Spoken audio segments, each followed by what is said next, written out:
Երկու փոքր քույրեր կանգնում են մի երկընտրանքի առաջ։ Մայրիկը չի կարողանա գնալ ընտանիքի օրվա ներկայացմանը։ Քաջ արարքով նրանք հրավիրում են մի էլեգանտ անծանոթի, ծածնելու համար, թե նա իրենց հայրն է։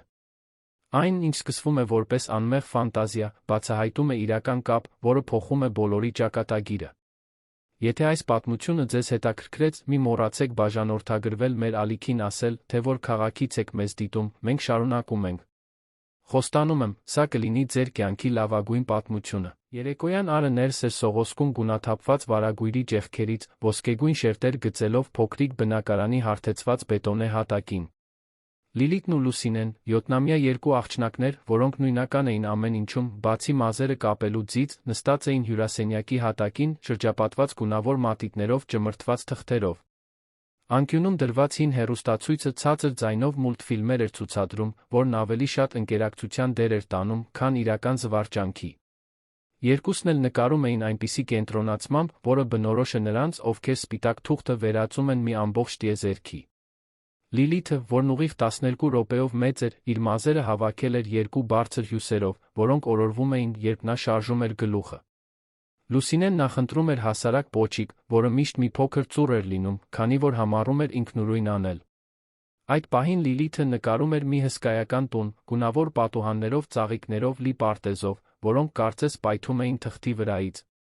Լուսինեն, իր հերթին, խնամքով մանրամասնում էր 3 ձողիկ մարդուկների, մեկը մեծ կենտրոնում, երկուսը փոքր կողքերին, բոլորը ձեռք-ձեռքի տված։ Մուտքի դուռը բացվեց բնորոշ ճռինչով, որը հուշում էր ինչ-որ մեկի ժամանման մասին։ Ներս մտավ Մարինեն, սուպերմարկետի 2 տոպրակ ձեռքին, շագանակագույն մազերն արագ հավաքած կոսով, դեմքին դրոշմված այն մարդու հոգնածությունը, ով արթնացել էր առավոտյան ժամը 5-ին դեռ երկար գիշեր ուներ առջում։ Նա 28 տարեկան էր, բայց երբեմն թվում էր, թե 40-ի բեռն է կրում։ Սակայն նրա աչքերը փայլեցին, երբ տեսավ դուստրերին հյուրասենյակի հատակին։ Մամ, միաձայն բացականչեցին երկուսը, թողնելով մատիտները վազելով գրկելու նրա ոտքերը։ Մարինեն ժպտաց այն հոգնած, բայց անկեղծ ժպիտով, որը պահում էր միայն նրանց համար, ձեռքը տարավ երկուսի մազերով։ Բար, իմ աղջիկներ։ Ամեն ինչ լավ է այստեղ։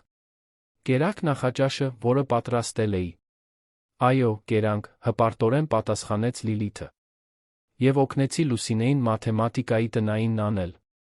Դու իմ խելացին ես, սերս։ Մարինեն տոպրակները դրեց ամերիկյան խոհանոցի փոքրիկ սեղանին, որը հյուրասենյակից բաժանված էր ընդամենը նեղ գրասեղանով։ Իսկ դու, Լուսինե, կարողացար ամեն ինչ ճիշտ անել։ Լուսինեն գլխով արեց, բայց նրա հայացքը սերված էր մի բանի վրա, որը Մարինեն ձեռքին էր պահում։ Դա սպիտակ ծրար էր, մեջտեղից ծալված։ Աղջիկը ճանաչում էր այդպիսի թղթերը։ Դպրոցից էին։ Մարինեն նկատեց հայացքը հոգոց հանեց։ Նա նստեց երկտեղանոց մաշված բազմոցին, միակ իսկապես հարմարավետ կահույքը, որ ունեին, զգուշորեն բացեց ծրարը։ Երկվորյակները մոտեցան, հետաքրքրված մի փոքր անհանգիստ։ Դպրոցական հաղորդագրությունները հազվադեպ էին լավ նորություններ լինում։ Սովորաբար դրանք վերաբերում էին նյութերին, որոնք պետք էր գնել, էքսկուրսիաներին, որոնք գումար արժեին, կամ տոնախմբություններին, որոնք պահանջում էին զգեստներ։ Ինչ է, մամ, հարցրեց Լիլիթը, բարձրանալով բազմոցին նրա կողքին։ Մարինեն լուր կարդաց, աղջիկները տեսան, թե ինչպես փոխվեց նրա դեմքը։ Դա հենց տխրություն չէր, բայց դրան մոտ մի բան։ Մի անհանգստություն, որը փորձում էր թաքցնել, թեթակի կնճռոտելով ճակատը։ Նա նորից ծալեց թուղթը, ստիպողաբար ժպտաց։ Դպրոցի տոնախմբության մասին է։ Հաջորդ շաբաթ է լինելու։ Լուսինեն ծափ տվեց, ոգորված։ Ես սիրում եմ դպրոցական տոնախմբություններ։ Նորից պարելու ենք։ Այո, սերս։ Մարինեն ձեռքը տարավ դեմքին, կարծես ուզում էր հեռացնել որե տհաճ միտք։ Բայց այս տարի մի փոքր այլ է։ Հատուկ թեմայով տոնախմբությունը։ Ընտանիքի օր։ Յուրաքանչյուր երեխա պետք է մի հարազատի բերի, ներկայացումը դիտելու։ Լուսինեի ոգորությունը մի փոքր մարեց։ Դու կգաս, չէ՞ մամ։ Մարինեն կծեց ստորին շուրթը։ Ուզում էր ասել, այո։ Ուզում էր խոստանալ, որ կլինի այնտեղ, առաջին շարքում, ծափահարելով լուսանկարելով հին հեռախոսով։ Բայց իրականությունն ավելի բարդ էր։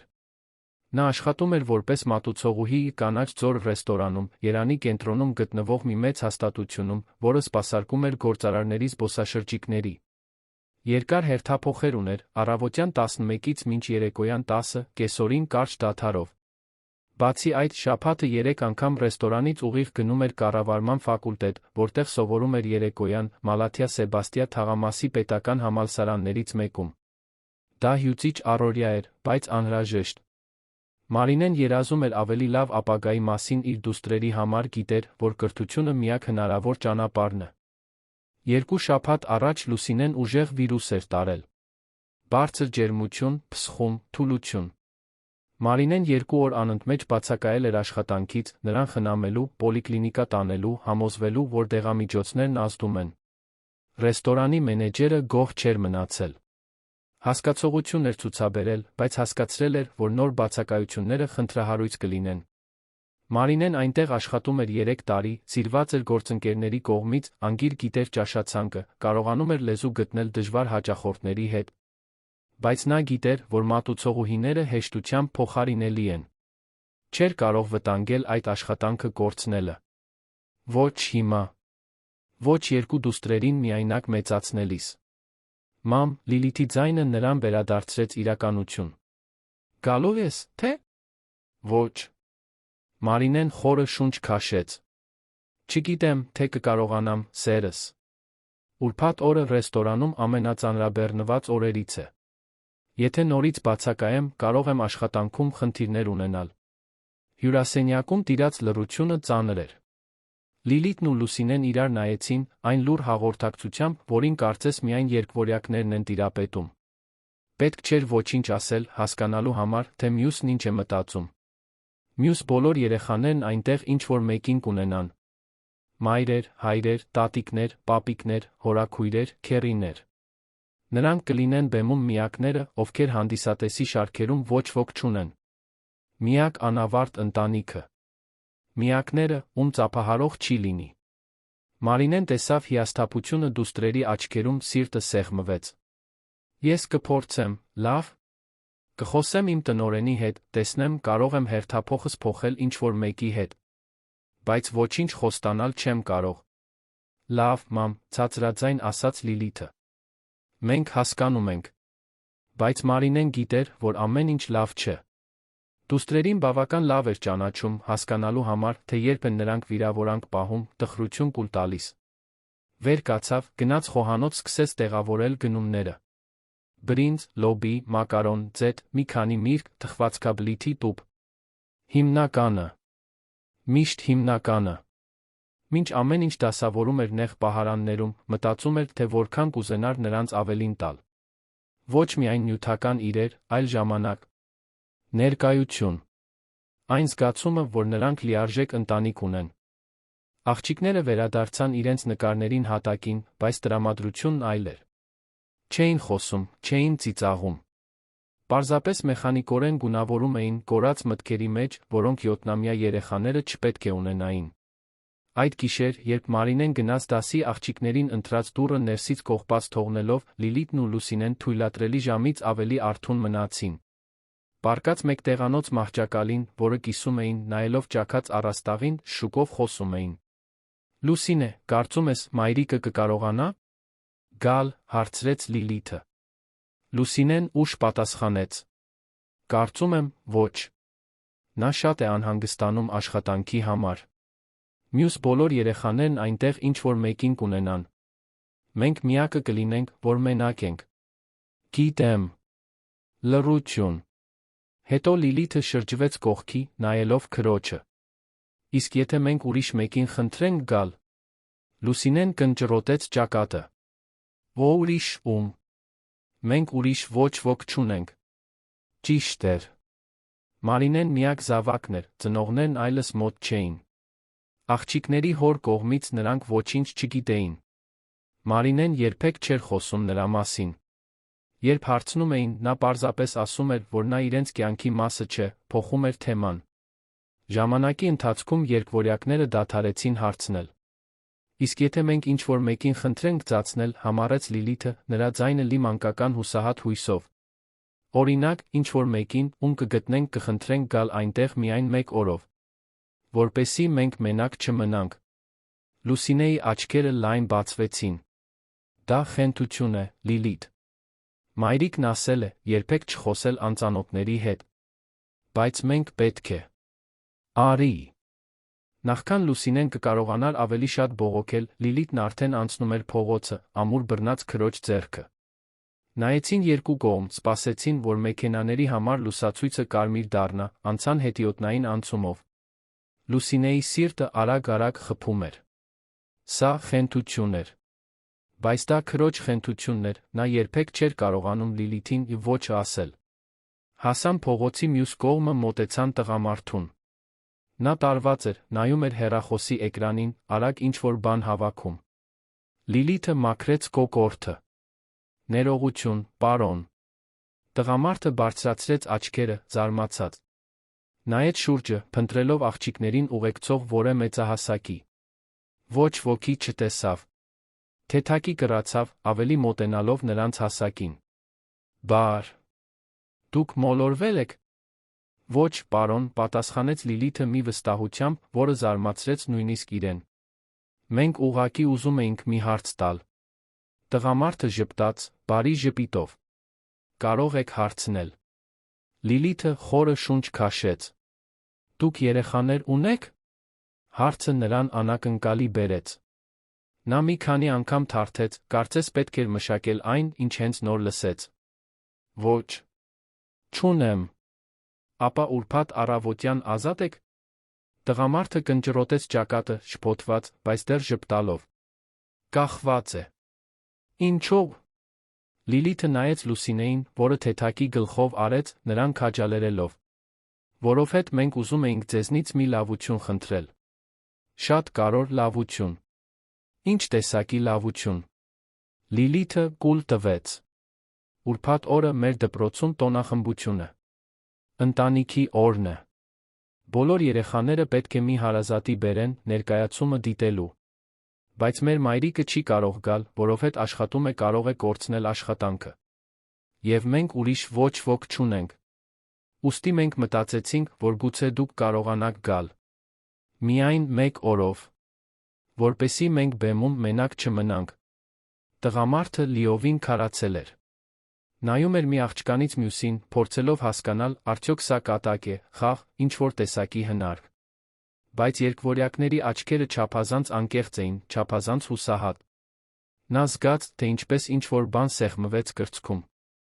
Դուք խնդրում եք, որ ես ձացնեմ, թե ձեր հայրն եմ։ Միայն 1 օրով, առաջին անգամ ասաց Լուսինեն, ձայնը գրեթե շշուկ էր։ Որպեսզի մենք մենակ չմնանք։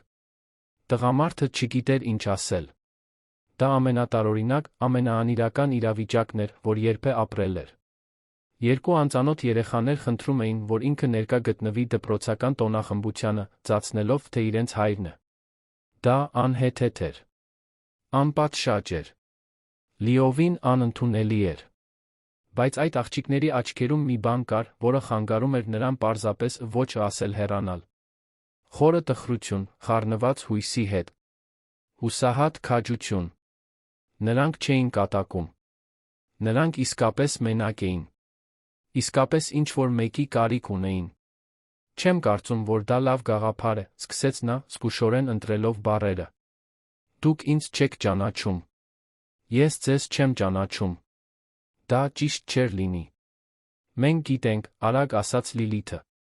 Բայց մենք ուրիշ ոչ ոք չունենք։ Եվ դուք լավ մարդու տեսք ունեք։ Հոր տեսք ունեք։ Տղամարդը կոկորդում հանգույց զգաց։ Հոր տեսք ունեք։ Երբ էր վերջին անգամ ինչ-որ մեկն իրեն այդպիսի բան ասել։ Երբ էր վերջին անգամ ինչ-որ մեկը նայել իրեն տեսել հաջողակ գործարարից, զբաղված ղեկավարից, միայնակ տղամարդուց, որն ապրում էր չափազանց մեծ բնակարանում, աշխատում էր չափազանց ուշ, բացի այլ բան։ Ձեր անուններն ինչպե՞ս են։ Ես Լիլիթն եմ։ Սա Լուսինեն է։ Մենք երկվորյակ ենք։ Հաճելի է, Լիլիթ Լուսինե։ Իմ անունը Էդուարդ է։ Աղջիկները ժպտացին, կարծես արը դուրս եկավ ամպերի հետից։ Հաճելի է, պարոն Էդուարդ։ Տեսեք, ես հասկանում եմ ձեր իրավիճակը։ Իսկապես։ Բայց ես չեմ կարող պարզապես հայտնվել ձեր դպրոցում, ծածնելով, թե մեկն եմ, ով չեմ։ Դա խնդիրներ կառաջացնի։ Ինձ համար, ձեզ համար։ Աղջիկների ժպիտը անհետացավ։ Լիլիթը գծեց ստորին շուրթը, պայքարելով արցունքների դեմ։ Լավ։ Մենք հասկանում ենք։ Ներողություն անհանգստացնելու համար։ Նրանք շրջվեցին հեռանալու, ձեռքերը դեռ միահյուսված, Էդուարդը զգաց, թե ինչպես ինչ-որ բան կոտրվեց իր ներսում։ Տեսավ իրեն 7 տարեկանում Երանի ծայրամասային պետական դպրոցում, մասնակցելով թատերական ներկայացման, որտեղ մյուս բոլոր երեխաները ծնողներ ունեին, որոնք դիտում էին։ Բացի իրենից։ Մայրը աշխատում էր որպես տնային տնտեսուհի, չէր կարող բացակայել։ Հայրը երբեք ներկա չէր եղել։ Էդուարդը հիշում էր, թե որքան մենակ էր զգում այդ բեմում։ Անտեսանելի։ Մոռացված։ Սպասեք։ Աղջիկները կանգ առան, շրջվեցին։ Որտեղ է ձեր դպրոցը։ Հովհաննես Թումանյանի անվան դպրոցը, ասաց Լիլիթը, աչքերը փայլելով նորոգված հույսից։ Սայաթ Նովայի պողոտայի վրա։ Իսկ որ ժամին է ներկայացումը։ Առավոտյան 9:30։ Էդուարդը հոգոց հանեց։ Գիտեր, որ սխալ է գործում։ Գիտեր, որ դա կարող է 1000 տարբեր ձերով սխալ ընթանալ։ Բայց չէր կարող նայել այդ աղջիկներին, պարզապես շրջվել ու հեռանալ։ Ես կմտածեմ, լավ։ Ոչինչ խոստանալ չեմ կարող։ Բայց կմտածեմ։ Դա բավական էր։ Լիլիթն ու Լուսինեն նորից ժպտացին, գլխով արեցին, վազեցին դպրոցի ուղղությամբ։ Էդուարդը կանգնած մնաց այնտեղ, կաշվե պայուսակը ձեռքին, զգալով իրեն լիովին կորած։ Նայեց հեռախոսին։ Ուրբաթ առավոտյան 3 հանդիպում ուներ նշանակված։ Պետք է բոլորը չեղարկեր։ Բացատրեր գործընկերներին։ Հավանական պատճառաբանություն հորիներ։ Բայց մինչ նստում էր մեքենան, որը վերջապես եկել էր իրեն տանելուց, լիմուզին, համազգեստով վարորդով, այն ամենը, ինչի մասին կարողանում էր մտածել, շագանակագույն աչքերի 2 զույգներ, որոնք հույսով նայում էին իրեն։ Եվ մի խոստում, որը չէր տվել, բայց զգում էր, որ պետք է կատարի։ Դպրոցում Լիլիթն ու Լուսինեն ուշացան առաջին դասից։ Ուսուցչուհին, տիկին Սիլվան, մի բարի կին, սպիտակ մազերով, ընթերցանության ակնոցներով, որոնք կախված էին շղթայից, կնճռոտեց ճակատը, բայց ոչինչ չասաց։ Գիտեր աղջիկների իրավիճակը։ Գիտեր, որ ապրում են միայն մոր հետ։ Գիտեր, որ հաճախ ստիպված են լինում իրենք իրենց գլուխը պահել։ Աչք փակեց 10 րոպե ուշացման վրա, թույլ տվեց, որ նստեն իրենց տեղերում։ Ամբողջ առավոտ երկվորյակները չկարողացան ոչ մի բանի վրա կենտրոնանալ։ Իրար էին նայում, ժպտում, շշնջում։ Իսկապես կգա։ Կհայտնվի։ Հույսը վտանգավոր էր, բայց անդիմադրելի։ Մինչդեռ քաղաքի մյուս ծայրում, հյուսիսային պողոտայի արտրային շենքի 23-րդ հարկի գրասենյակում, Էդուարդ Ալեքսանյանը նստած էր իր կաշվե աթոռին, նայում էր համայնապատկերային պատուհանից, իրականում ոչինչ չտեսնելով։ Քարտուղարուհին հենց նոր դուրս էր եկել, հաստատելով շաբաթվա հանդիպումները։ Էդուարդը գործարար խորհրդատվական ընկերության հիմնական բաժնետերն էր, պատասխանատու տասնյակ աշխատակիցների միլիոնավոր դոլարների պայմանագրերի համար։ Նրա օրակարգը միշտ լիքն էր։ Ժամանակը միշտ սուղ։ Բայց այն ամենը, ինչի մասին կարողանում էր մտածել, 2 երկվորյակ աղջիկներն էին, որոնք խնդրում էին իրեն ծածնել, թե իրենց հայրն է, 1 օրով։ Դա ծիծաղելի էր։ Անխոհեմ էր։ Ամենատարօրինակ բանն էր, որ երբե իրեն խնդրել էին։ Եվ, այնուամենայնիվ, տարիներ շարունակ առաջին անգամ Էդուարդն իրեն անհրաժեշտ զգաց։ Ոչ որպես գործարար, ոչ որպես խորհրդատու, ոչ որպես փողի կամ իշխանության աղբյուր, այլ որպես մարդ։ Որպես ներկայություն։ Որպես մեկը, ով կարող էր ոչ թե նրա համար, ինչ ուներ, այլ պարզապես այնտեղ լինելու համար։ Վերցրեց ներքին հեռախոսը, զանգահարեց քարտուղարուհուն։ Անահիտ, պետք է չեղարկել ուրբաթ առավոտյան բոլոր հանդիպումները։ Կարոր անկանխատեսելի իրավիճակ է առաջացել։ Լավ, պարոն Էդուարդ։ Խնդիր կա։ Ոչ, պատասխանեց նա, զգալով, թե ինչպես ակամա ժպիտ է ձավորվում։ Խնդիր չէ։ Այլ բան է։ Մի բան, որ պետք է անեմ։ Անջատեց հեռախոսը, նորից նայեց պատուհանից։ Երանը ձգվում էր մինչ հորիզոն բետոնի ապակու ջունգլի, լի միահյուսված պատմություններով պատահաբար խաչվող կյանքերով։ Այս անսահմանության մի որոշակի անկյունում երկու յոթնամյա աղջիկներ սպասում էին մի փոքրիկ հրաշքի։ Եվ Էդուարդը երկար ժամանակ անց առաջին անգամ զգում էր, որ գուցե կարող է լինել այդ հրաշքը։ Շաբաթն իր բնականոն հունով ընթացավ։ Մարինեն երկար ժամեր աշխատեց ռեստորանում, սովորեց համալսարանի քննությունների համար, քիչ քնեց շատ անհանգստացավ։ Փորձեց խոսել մենեջերի հետ ուրբաթ օրվա հերթափոխը փոխելու մասին, բայց պատասխանը հստակ էր։ Նրան փոխարինող չկար։ Եթե բացակայեր, կվտանգեր աշխատանքից ազատվելը։ Մարինեն այդ գիշեր տուն վերադարձավ ծանր սրտով, իմանալով, որ ստիպված է լինելուց մեկ անգամ հիասթափեցնել դուստրերին։ Երբ հասավ, արդեն 11-ն անց էր։ Աղջիկները քնած էին գրկախառնված փոքրիկ մահճակալին, որը կիսում էին։ Մարինեն կանգնեց սենյակի դռան մոտ, դիտելով նրանց միջանցքի թույլ լույսի տակ։ Այնքան փոքր էին։ Այնքան քաջ։ Այնքան սովոր բացակայություններին դիմանալուն։ Զգաց, թե ինչպես արցունքները այրեցին աչքերը, բայց թույլ չտվեց, որ թափվեն։ Չէր կարող իրեն թույլ տալ փլուզվել։ Պետք է ուժեղ լիներ։ Նրանց համար։ Միշտ նրանց համար։ Ուրբաթ առավոտը երանում անպամած էր։ Էդուարդն արթնացավ սովորականից շուտ, լոգանք ընդունեց, հագավ սովորականից ավելի համեստ կոստյում, բաց մոխրագույն, սպիտակ վերնաշապիկով զուսպ փողկապով։ Նայեց հայելու մեջ ինքն իրեն հարցրեց, թե ինչ է անում, գրողը տանի։ Դեռ ժամանակ ուներ հրաժարվելու։ Դեռ կարող էր զանգահարել քարտուղարուհուն, չեղարկել հանդիպումների չեղարկումը, վերադառնալ սովորական առօրյային։ Բայց նա ոչինչ չարեց։ Վերցրեց մեքենայի բանալիները, իջավ իր շենքի կայանատեղի, Վահագնի թաղամասի շքեղ բնակելի շենք, մեքենան վարեց դեպի կենտրոն։ Մեքենան կայանեց դպրոցից 2 թաղամաս հեռու դանդաղ քայլեց, ձեռքերը գրպաններում, զգալով իրեն լիովին օտար։ Հովհաննես Թումանյանի անվան դպրոցը միհարկանի շենք էր, աղյուսե պատերով, լայն բակով, որտեղ երեխաները վազվզում աղմկում էին դասամիջոցին։ Մուտքի մոտ դրոշակաձողերի վրա ծածանվում էին Հայաստանի երանի դրոշները, կար կանաչ ներկված երկաթե դարպաս։ Էդուարդը կանգնեց փողոցի մյուս կողմում, դիտելով։ Հայրերն ու մայրերը սկսեցին գալ, շատերը, ձեռք ձեռքի տված իրենց երեխաների հետ, մյուսները տեսախցիկներ հեռախոսներ ձեռքներին, պատրաստ ֆիքսելու պահը։ Նա իրեն զգաց որպես խաբեբա։ Որպես ներխուժող մի տոնակատարության, որն իրենը չէր։ Հետո տեսավ նրանց։ Լիլիթն ու Լուսինեն քայլում էին մայթով, համազգեստով, պայուսակները մեջքներին։ Մենակ էին, ինչպես միշտ։ Բայց այս անգամ նրանց աչքերը փնտրում էին փողոցում ինչ-որ մեկին։ Փնտրում էին իրեն։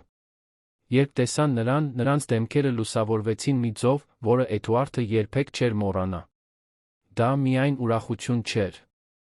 Դա թեթացում էր։ Երախտագիտություն էր։ Այն զգացումն էր, որ ինչ-որ մեկը առաջին անգամ կատարել էր իրենց տված խոստումը։ Էդուարդն անցավ փողոցը, մոտեցավ։ Աղջիկները վազեցին դեպի նրան, բայց կանգ առան մի քանի քայլ հեռու, հանկարծակի ամաչելով։ Նա կրացավ, հասնելով նրանց հասակին։ Բարի լույս, աղջիկներ։ Դուք եկաք, ասաց Լիլիթը, ձայնը խեղդված։ Ես ասացի, որ կմտածեմ։ Եվ մտածեցի։ Եվ որոշեցի, որ դուք արժանի եք այսօր հանդիսատեսի շարքերում ինչ-որ մեկին ունենալու։ Լուսինեի աչքերում արցունքներ կային։ Շնորհակալություն, պարոն Էդուարդ։ Շատ շնորհակալություն։ Շնորհակալություն պետք չէ։ Հիմա ասացեք, ինչ պետք է անեմ։ Պարզապես նստեք հետում դիտեք ներկայացումը։ Մենք երգելու ենք մի քանի նկար ցույց տանք։ Շատ կարճ է։ Էդուարդը ժպտաց։ Հեշտ է թվում։ Ես դա կարող եմ անել։ Մտան դպրոց միասին, աղջիկները քայլում էին նրա կողքին, հպարտությունը դեմքներին դրոշմված։ Էդուարդը նկատեց մյուս ծնողների հետաքրքրասեր հայացքները, բայց անտեսեց։ Հետեց երկվորյակներին մինչ դահլիճ, մի պարզ տարածք, շարքերով դրված պլաստմասե աթոռներով, գունավոր դրոշակներով ու փուչիկներով զարդարված փոքրիկ բեմով։ Նա զուսպ նստեց վերջին շարքում, փորձելով ուշադրություն չգրավել։ Ներկայացումը սկսվեց կես ժամ անց։ Յուրաքանչյուր դասարան բարձրանում էր բեմ, երգում էր տոնական երգ, ցույց տալիս դասարանում արված աշխատանքները, ստանում հարազատների հպարտ ծափահարությունները։ Երբ հասավ Լիլիթի Լուսինեի դասարանի հերթը, Էդուարդը զգաց, թե ինչպես սիրտը արագացավ։ Աղջիկները բեմ բարձրացան 20 այլ երեխաների հետ, բոլորը հագած իմպրովիզացված գյուղական հագուստներ։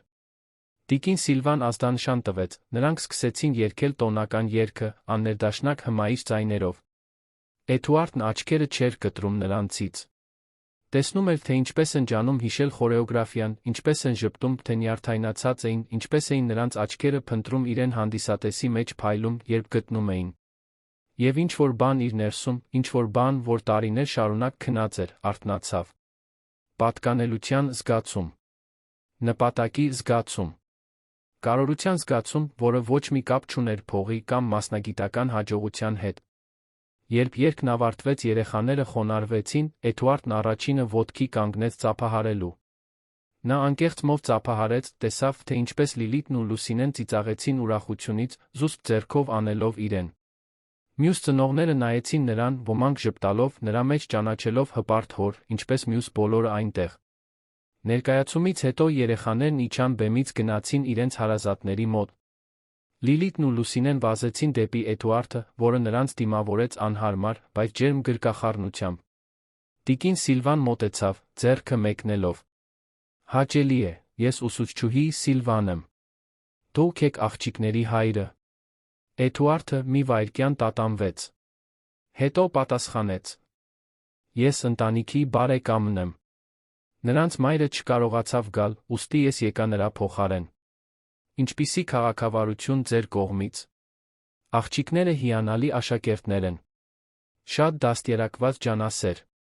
Համոզված եմ, որ այդպես է։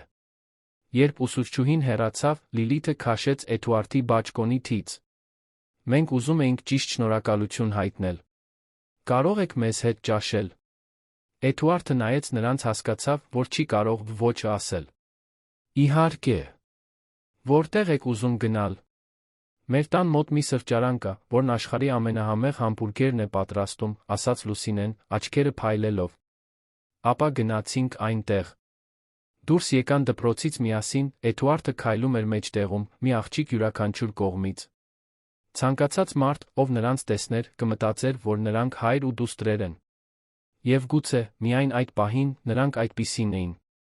Համով անկյուն սրճարանը գտնվում էր Բանուկ խաչմերուկում, աղջիկների շենքից 3 թաղամաս հեռու։ Դա այն ավանդական թաղային հաստատություններից էր, կարմիր ֆորմիկայի սեղաններով, պտտվող աթոռակներով գրասեղանի մոտ ձեռագիր ճաշացանկով, որը կախված էր պատին գրատախտակի վրա։ Տապականների թարմ սուրճի հոտը լցնում էր տարածքը։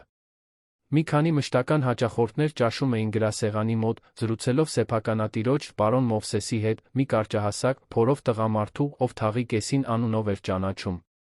Էդուարդը, Լիլիթն ու Լուսինեն մտան նստեցին պատուհանի մոտի սեղանին։ Աղջիկներն արդեն անգիր գիտեին տեղը, ծանոթաբար բարեցին պարոն Մովսեսին, պատվիրեցին իրենց սիրելի համբուրգերները, առանց նույնիսկ ճաշացանկին նայելու։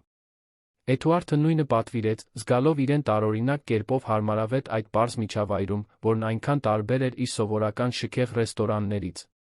Մինչ սպասում էին պատվերին, աղջիկները աշխույժ զրուցում էին ներկայացման մասին, հիշելով յուրաքանչյուր մանրուք, ծիծաղելով խորեոգրաֆիայում թույլ տված սխալների վրա։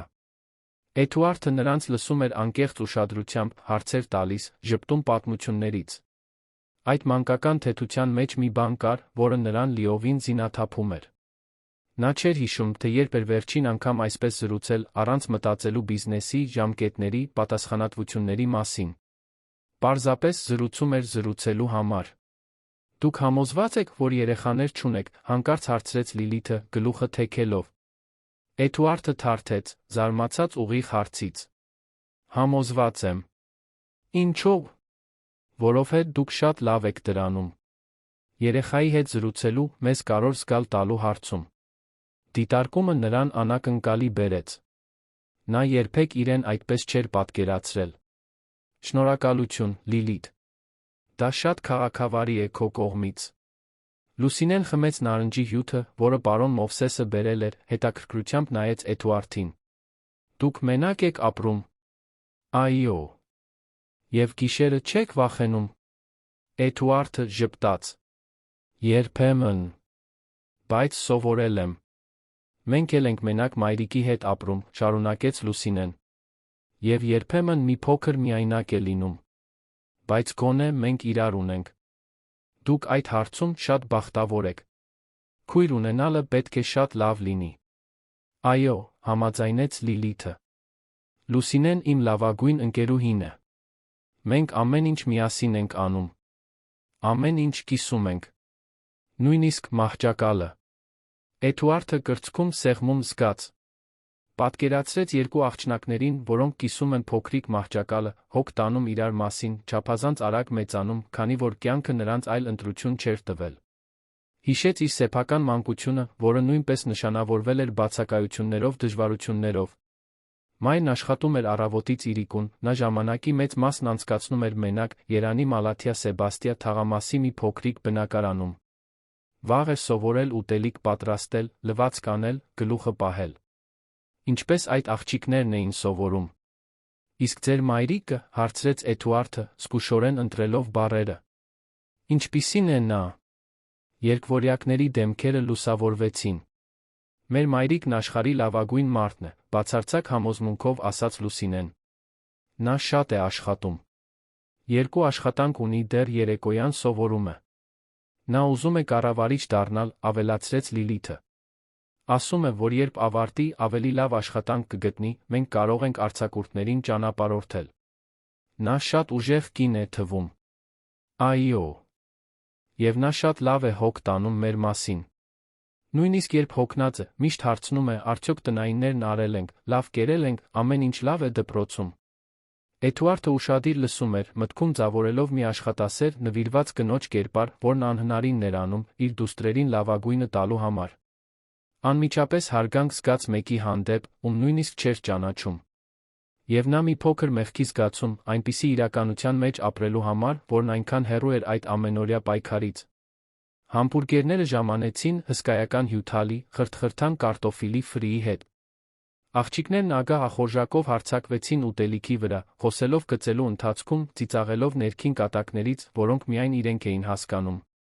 Էդուարդը դանդաղ ուտում էր, դիտելով նրանց, զգալով, թե ինչպես մի տարօրինակ բան է աճում իր ներսում։ Դա խղճահարություն չէր։ Դա ավելի խորը բան էր։ Մի կապ, որը չէր կարողանում բացատրել։ Երբ ավարտեցին ուտելը, Էդուարդը վճարեց հաշիվը, պնդելով, որ դա իր նվերն է նրանց, Լիլիթը նայեց Լուսինեին, ապա նրան։ Մենք ուզում էինք ձեզ մի բան ցույց տալ։ Կարող եք մեզ հետ մեր տուն գալ։ Շատ մոտ է։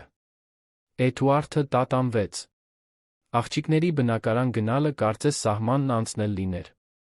Բայց նրանք այնպիսի սպասումով, այնպիսի վստահությամբ էին նայում նրան, որ չկարողացավ մերժել։ Իհարկե։ Գնացինք։ Քայլեցին թաղամասի փողոցներով, անցնելով էժան հագուստի խանութների, հացի փռերի, դեղատների, թերթի կրպակների կողքով։ Էդուարդը ամեն ինչ դիտում էր նորոգված ուշադրությամբ, կարծես առաջին անգամ էր տեսնում այդ աշխարհը։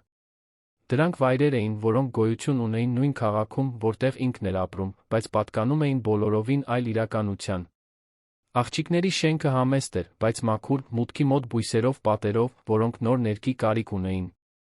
Բարձրացան 3 հարկ աստիճաններով, Էդուարդը տանում էր Լուսինեի պայուսակը, որը նա պնդել էր տալ իրեն։ Երրորդ հարկում Լիլիթը բացեց դուռը բանալիով, որը գրում էր վզի շղթայի վրա։ Կարող եք ներս մտնել, պարոն Էդուարդ։ Նա մտավ, հայտնվեց մի փոքրիկ, բայց կոկիկ բնակարանում։ Հյուրասենյակ, բազմոցով, հին հեռուստացույցով, փոքրիկ սուրճի սեղանով։ Ամերիկյան խոհանոց, բաժանված ընդամենը գրասեղանով։ Նեղ միջանցք, որը տանում էր 2 սենյակ, հավանաբար ննջարան-լոգարան։ Ամեն ինչ պարզ էր, բայց դասավորության մեջ ակնհայտ սեր կար։ Գունավոր բարձր բազմոցին, մաքուր վարագույրներ, աղջիկների լուսանկարները, կպցրած սառնարանին մագնիսներով։ Երկվորյակները թողեցին պայուսակները, վազեցին դեպի սենյակ։ Վերադարձան, կոշիկի տուփ ձեռքներին, լի նկարներով։ Նստեցին հյուրասենյակի հատակին, սկսեցին ցույց տալ իրենց աշխատանքները Էդուարդին, որը նստեց նրանց հետ, հիանալով յուրաքանչյուր խզբզոցով, յուրաքանչյուր գունավոր պատկերով։ Սա ես եմ նկարել, երբ դպրոցով գնացել էինք կենդանաբանական այգի, բացատրեց Լուսինեն, ցույց տալով անհամաչափ ընձուղտի նկարը, սովորականից էլ ավելի երկար վզով։ Շատ լավ է ստացվել։ Կենդանիներ, սիրում ես։ Պաշտում եմ։ Երբ մեծանամ, ուզում եմ անասնաբույժ դառնալ։ Էդուարդը ժպտաց. Գեղեցիկ մասնագիտությունը։ Լիլիթը ցույց տվեց հաջորդ նկարը՝ մի հսկայական տուն, ծաղկած պարտեզով 3 մարդով դիմացը։ Սա այն տունն է, որը ես ուզում եմ մի օր ունենալ։ Պարտեզով, որտեղ ծաղիկներ տնկենք, միայն մեր սենյակով, շատ մեծ, 2 մահճակալով։ Էդուարդը երկար նայեց նկարին։ Կհասնես, համոզված եմ։ Դուք երկուստ էլ շատ խելացի եք։ Կնվաճեք այն ամենը, ինչ ուզում եք։ Նրանք գրեթե 1 ժամ անցկացրին այնտեղ, նստած հատակին, զրուցելով, ծիծաղելով, պատմություններ կիսելով։ Էդուարդը պատմեց իր դժվար մանկության մասին, թե ինչպես է նույնպես մեծացել առանց հոր, թե ինչպես է մայրն անխոնջ աշխատել, իրեն կրթություն տալու համար։ Աղջիկներն ուշադիր լսում էին, հարցեր տալիս, կամուրջներ ստեղծելով իրենց նրա փորձառությունների միջ։ Բնական ներդաշնակություն կար, փոխադարձ հասկացողություն, որը խոսքերից անդին էր։ Երբ Էդուարդը վերջապես նայեց ժամացույցին, արդեն 3-ն անց էր։ Պետք է գնար։ Հանդիպումներ ուներ, որոնք այլս չէր կարող հետաձգել։ Վեր կացավ, ուղղեց կոստյումը, ժպտաց աղջիկներին։ Ես պետք է վերադառնամ աշխատանքի։ Բայց հրաշալի առավոտ էր։ Շնորհակալություն հրավիրելու համար։ Շնորհակալություն մեր ներկայացմանը գալու համար, ասաց Լիլիթը, նույնպես վեր կենալով։ Դուք չեք պատկերացնի, թե դա որքան կարևոր էր մեզ համար։ Ինձ համար էլ էր կարևոր։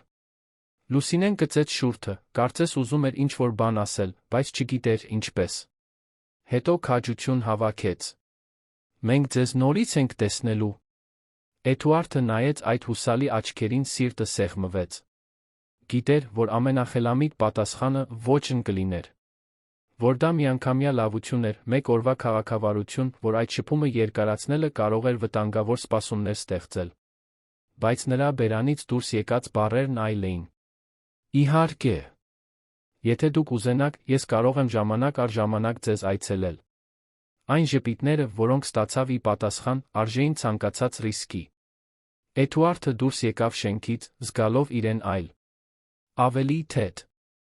Ավելի կենդանի։ Նստեց մեքենան, մի քանի րոպե մնաց այնտեղ, պարզապես մտածելով։ Այդ աղջիկները խառնել էին իր ներսում մի խորը բան։ Արթնացրել էին իր մի մասը, որի գոյության մասին նույնիսկ չգիտեր։ Հոգ տանելու, պաշտպանելու, ներկա լինելու ցանկություն։ Հաջորդ օրերին Էդուարդը չէր կարողանում դադարել մտածել Լիլիթի Լուսինեի մասին։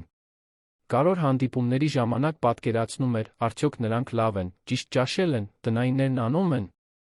Գիշերը մենակ իր պենթհաուսում, քաղաքի տեսարանով, զգում էր լռության ծանրությունը մի ձով, որ երբեք չէր զգացել։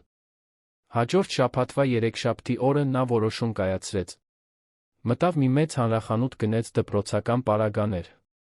Նոր տետրեր, լիարժեք գրչատուփեր, որակյալ գունավոր մատիտներով, գրիչներ, ռետիններ, սրիչներ։ Գնեց նա 2 նոր պայուսակ, հագուստ, կոշիկներ, սպորտային կոշիկներ։ Ծախսեց ավելին, քան պետք էր, բայց դա նրան չհետաքրքրեց։ Ուզում էր նորից տեսնել աղջիկների լուսավորված դեմքերը։ Երբ հասավ շենք, երեկոյան, զանգահարեց դոմոֆոնով։ Լիլիթը պատասխանեց, նրա ձայնը բարձրացավ զարմանքից։ Պարոն Էդուարդ։ Դուք եք։ Ես եմ։ Կարող եմ բարձրանալ։ Իհարկե։ Մենք այստեղ ենք։ Բարձրացավ, ծանր տոպրակները ձեռքին, սիրտը սովորականից արագ խփելով։ Երբ հասավ 3-րդ հարկ, դուռն արդեն բաց էր, աղջիկները սպասում էին հսկայական ժպիտներով։ Ինչ եք բերել, հետաքրքրությամբ հարցրեց Լուսինեն։ Մի քանի նվեր։ Կարող եմ ներս մտնել։ Մտան հյուրասենյակ, Էդուարդը տոպրակները դրեց բազմոցին։ Աղջիկները ոգորությամբ բացեցին ամեն ինչ, բացականչելով յուրաքանչյուր հայտնաբերված իրից։ Տետրերը գունավոր էին, փայլուն կազմերով։ Գունավոր մատիտները լաքապատ փայտե տուփի մեջ էին։ Պայուսակները վարդագույն մանուշակագույն էին, հենց նրանցից յուրաքանչյուրի սիրելի գույները, կարծես Էդուարդը գուշակել էր։ Ամեն ինչ շատ գեղեցիկ է, պարոն Էդուարդ, ասաց Լիլիթը, տետրերից մեկը սեղմելով կրծքին։ Բայց դա պետք է շատ թանկ արժեցած լինի։ Դրա մասին մի անհանգստացեք։ Ես ուզեցա նվիրել։ Բայց ինչու՞, հարցրեց Լուսինեն, անկեղծորեն շփոթված։ Մենք ձեզ հազիվ ենք ճանաչում։ Էդուարդը նստեց բազմոցին, անկեղծորեն նայեց նրանց։ Որովհետև դուք ինձ հիշեցրիք, թե որքան կարևոր է ունենալ մեկին, ով հոգ է տանում։ Եվ ես կուզենայի լինել այդ մարդը ձեզ համար, եթե թույլ տաք։ Աղջիկները մի պահ լուռ մնացին, մշակելով այդ բառերը։ Հետո Լիլիթը բարձրացավ բազմոցին նրա կողքին գլուխը դրեց նրա ուսին։ Մենք դա շատ կուզենայինք։ Նրանք այդպես նստած էին երեքով բազմոցին, շրջապատված նվերներով, երբ մուտքի դուռը բացվեց։ Մարինեն մտավ, աշխատանքի պայուսակը ձեռքին, հոգնած դեմքով, մազերն ուսերին թափված։ Կանգ առավ սենյակի մեջտեղում, քարացած, նայելով իր արջի տեսարանին։ Էդուարդն անմիջապես վեր կացավ, զգալով իրեն որպես բռնված ներխուժող։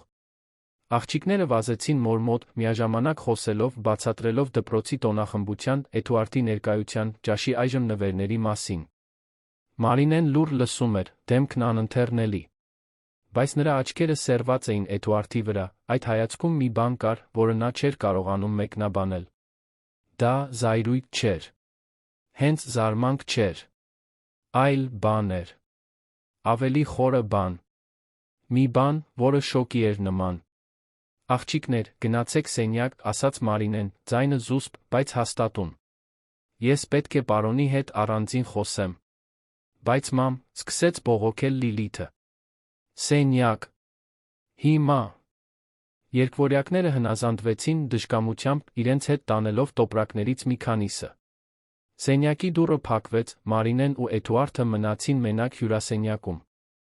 Լռությունը ծանր էր, լարվածությամբ լի։ Մարինեն խաչեց ձեռքերը, հեռավորություն պահպանելով։ Ո՞վ եք դուք։ Իմ անունը Էդուարդ Ալեքսանյանը։ Ձեր դուստրերն ինձ մոտեցան անցյալ շաբաթ, խնդրեցին գնալ դպրոցի ներկայացմանը, քանի որ դուք չէիք կարողանալու ներկա գտնվել։ Նրանք ինչ արեցին։ Մարինեի ձայնը մի տոն բարձրացավ։ Նրանք փողոցում անծանոթի են մոտեցել։ Անվտանգ իրավիճակում էր։ Անհանգստանում էին ներկայացմանը մենակ մնալու համար։ Եվ դուք պարզապես համաձայնեցիք։ Մարինեն մի քայլ առաջ արեց, աչքերը փայլելով զայրույթից էլի ինչ-որ բանից։ Ձեզ տարօրինակ չթվաց։ Անպատշաճ։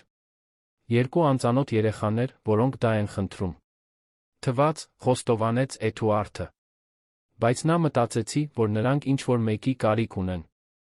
Եվ ես ազատ էի։ Մարինեն ծիծաղեց, բայց այդ ձայնի մեջ հումոր չկար։ Ազատ։ Ինչ հարմար է։ Իսկ հիմա։ Հայտնվում եք այստեղ թանկարժեք նվերներով, շահելով իմ դուստրերի վստահությունը, ես պետք է պարզապես ընդունեմ։ Ես չեմ խնդրում, որ ընդունեք։ Պարզապես ուզում էի օգնել։ Օգնել։ Մարինեն գլուխը թափ տվեց, ձեռքերը թեթակի դողալով։ Դուք չեք հասկանում։ Դուք չեք կարող պարզապես մտնել նրանց կյանք այսպես հետո անհետանալ։ Նրանք կկապվեն։ Սպասումներ կունենան։ Եվ երբ դուք հոգնեք այս բարի սամարացու խաղից անհետանաք, ով է զբաղվելու նրանց տառապանքով։ Ես։ Էդուարդը լուռ մնաց, կլանելով այդ կնոջ արդարացի զայրույթը։ Նա ճիշտ էր։ Ինքը չէր մտածել երկարաժամկետ հետանքների մասին։ Գործել էր իմպուլսով, զգացմունքով, առանց հաշվի առնելու, թե ինչ ազդեցություն կարող է ունենալ իր ժամանակավոր ներկայությունը։ Ես մտադիր չեմ անհետանալ, ցածրաձայն ասաց նա։ Բոլորն այդպես են ասում։ Մարինեն շրջեց դեմքը, արագ սրբելով մի բան, որը կարող էր արցունք լինել։ Խնդրում եմ, հեռացեք։ Եվ մի վերադարձեք։ Իմ դուստրերն արդեն բավականաչափ բացակայություններ ունեն իրենց կյանքում։ Նրանց մեկը պետք չէ։ Մարինե, սկսեց Էդուարդը, բայց նա ընդհատեց։ Տիկին։ Ոչ թե Մարինե։ Եվ խնդրում եմ, հարգեք իմ խնդրանքը։ Գնացեք։ Այլ բան անել չկար, քան հնազանդվելը։ Էդուարդը վերցրեց իր պայուսակը, որը թողել էր պատին հենած, քայլեց դեպի դուռը։ Դուրս գալուց առաջ վերջին անգամ շրջվեց։ Ցավում եմ, եթե որևէ խնդիր պատճառեցի։ Իմ մտադրությունը դա չէր։ Մարինեն չպատասխանեց։ Պարզապես կանգնած մնաց այնտեղ, մեջքով դեպի նրան, ուսերը լարված։ Էդուարդը դուրս եկավ, իր հետից փակեց դուռը, իջավ աստիճաններով, սեղմված սրտով։ Զգում էր իրեն շփոթված, հիասթափված, զարմանալիորեն տխուր։ Բնակարանի ներսում Մարինեն հենվեց փակ դռանը թույլ տվեց, որ արցունքները վերջապես թափվեն։ Այդ դեմքը նորից տեսնելն այնքան ժամանակ անց նման էր գնացքի հարվածի։ Էդուարդ Ալեքսանյան։ Նա հիշում էր նրան։ Իհարկե հիշում էր։ Ինչպես կարող էր մոռանալ։ 8 տարի առաջ նա աշխատում էր որպես մատուցողուհի մի շքեղ կորպորատիվ միջոցառմանը 5 աստղանի հյուրանոցում։ Դա ժամանակավոր, լավ վարձատրվող աշխատանք էր, որն ընդունել էր ուշացած հաշիվները վճարելու համար գումար հավաքելու նպատակով։ Մատուցել էր նախուտեսներ շամպայն լավ հագնված գործարարներին, զգալով իրեն անտեսանելի շքեղ ամբոխի մեջ։ Մինչ որ հայացքները խաչվեցին մի բարձրահասակ տղամարդու հետ, անթերի կոստյումով, որն իրեն իսկապես նայեց։ Ոչ թե ինչպես մյուսները, որոնք նայում էին իր միջով, այլ կարծես թե ինքը գոյություն ուներ։ Կարծես թե կարոր էր։ Գիշերվա վերջում, հոգնած միայնակ յուրաքանչյուրն իր ձով, զրուցեցին։ Նա պատմեց աշխատանքի ճնշման, արտաքին տեսքի աշխարհում ապրելու միայնության մասին։ Նա խոսեց իր երազանքների մասին, սովորելու, իրեն ավելի լավ կյանք ապահովելու։ Կապ ստեղծվեց։ Իրական մի բան, թե կարճատ։ Մի գիշեր։ Ընդամենը մի գիշեր։ Եվ հետո յուրաքանչյուրն իր ճանապարհով գնաց։ Մարինեն երբեք չէր սպասում նրան նորից տեսնել։ Երբ շաբաթներ անց իմացավ հղիության մասին, նույնիսկ չմտածեց նրան փնտրելու մասին։ Նա այլ աշխարհից էր։ Երբեք չէր հիշի մի մատուցողուհու, այդքան շատերի մեջ։ Եվ նա չափազանց հպարտ էր, հայտնվելու ինչ-որ բան պահանջելու մեկից, ով հազիվ էր իրեն ճանաչում։ Մեծացրել էր դուստրերին միայնակ, աշխատելով երկու տեղ, սովորելով, պայքարելով։ Երբեք չէր զղջացել։ Լիլիթն ու Լուսինեն ամեն ինչ էին իր համար։ Բայց հիմա, հանկարծ, ահա նա։ Իր տան հյուրասենյակում։ Նվերներ տալով դուստրերին, որոնք իրենն էին առանց իմանալու։ Մարինեն սրբեց արցունքները գնաց աղջիկների սենյակ։ Նրանք նստած էին մահճակալին, շրջապատված նվերներով, դեմքերն անհանգիստ։ Մենք սխալ բան արեցինք, մամ, հարցրեց Լիլիթը, ձայնը փոքրիկ։ Մարինեն նստեց նրանց միջ գրկեց։ Ոչ, սերս։ Դուք ոչ մի սխալ բան չեք արել։ Ես ուղղակի պետք է, որ դուք հասկանաք, որ մենք չենք կարող անծանոթներից իրեր ընդունել։ Բայց պարոն Էդուարդը անծանոթ չէ, բողոքեց Լուսինեն։ Նա լավն է։ Նա հոգ է տանում մեր մասին։ Գիտեմ, որ այդպես է թվում։ Բայց դուք նրան հազիվ եք ճանաչում։ Եվ նա իր սեփական կյանքն ունի։ Մենք չենք կարող սպասել, որ նա մոտ մնա։ Բայց նա ասաց, որ կվերադառնա։ Մարինեն հոգոց հանեց, դուստրերին սեղմելով իրեն։ Երբեմն մարդիկ ասում են բաներ, որոնք չեն կարող կատարել։ Եվ դա նրանց մեղքը չէ։ Պարզապես կյանքը բարդ է։ Աղջիկները լռեցին, բայց Մարինեն զգում էր նրանց տխրությունը։ Ատում էր լինել այն մարդը, որը մարում էր դուստրերի աչքերի հույսը։ Բայց դա իր դերն էր, նրանց պաշտպանելը։ Նույնիսկ եթե դա նշանակում էր նրանց մի փոքր վիրավորել հիմա, հետագայում ավելի մեծ ցավից խուսափելու համար։ Մինչդեռ Էդուարդը վարում էր Երանի փողոցներով, առանց որոշակի ուղղության։ Շփոթված էր, խառնված, անկարող մշակելու զգացմունքների փոթորիկը։ Այդ կինը, Մարինեն, իրեն տարօրինակ ձով էր նայել։ Կարծես ճանաչում էր։ Բայց նա համոզված էր, որ երբեք նրան չէր տեսել։ Թե տեսել էր։ Կանգնեցրեց մեքենան մի հանգիստ փողոցում, փակեց աչքերը, փորձելով հիշել։ Այդ դեմքում, այդ աչքերում ծանոթ մի բան կար։ Բայց հիշողությունը մշուշոտ էր, հեռավոր։ Այնքան շատ երեկույթներ, այնքան շատ միջոցառումներ, այնքան շատ դեմքեր, որոնք անցնում էին առանց հետ թողնելու։ Գլուխը թափ տվեց, հեռացնելով մտքերը։ Կարոր չէր։ Նա խնդրել էր, որ չվերադառնա, ինքը պետք է հարգեր դա։ Որքան էլ ցավոտ լիներ, որքան էլ աղջիկները հուզեին իր սիրտը մի ձով, որը չէր կարողանում բացատրել, պետք է մի քայլ հետ կանգներ։ Բայց հաջորդ օրերին Էդուարդի վճռականությունը տատանվեց։ Անընդհատ մտածում էր Լիլիթի Լուսինեի մասին։ Պատկերացնում էր նրանց մենակ դպրոցից վերադառնալիս, տնային անելիս, իրար հոգ տանելիս։ Կարոտում էր զրույցները, ժպիտները, այն թեթությունը, որը նրանք բերում էին իր չափազանց կարգավորված կյանք։ Մեկ շաբաթ անց նա մեկ այլ որոշում կայացրեց։ Վերադարձավ խանութ գնեց նոր դպրոցական համազգեստներ, բրենդային սպորտային կոշիկներ, գուլպաներ, ավելի շատ դպրոցական պարագաներ։ Գիտեր, որ անտեսում է Մարինեի խնդրանքը։ Գիտեր, որ ռիսկի է դիմում ավելի մեծ խնդիր ստեղծելու։ Բայց չէր կարող պարզապես անհետանալ այդ աղջիկների կյանքից։ Ոչ այն բանից հետո, երբ տեսել էր ուրախությունը նրանց աչքերում։ Վերադարձավ շենք 5 շաբթի երեկոյան։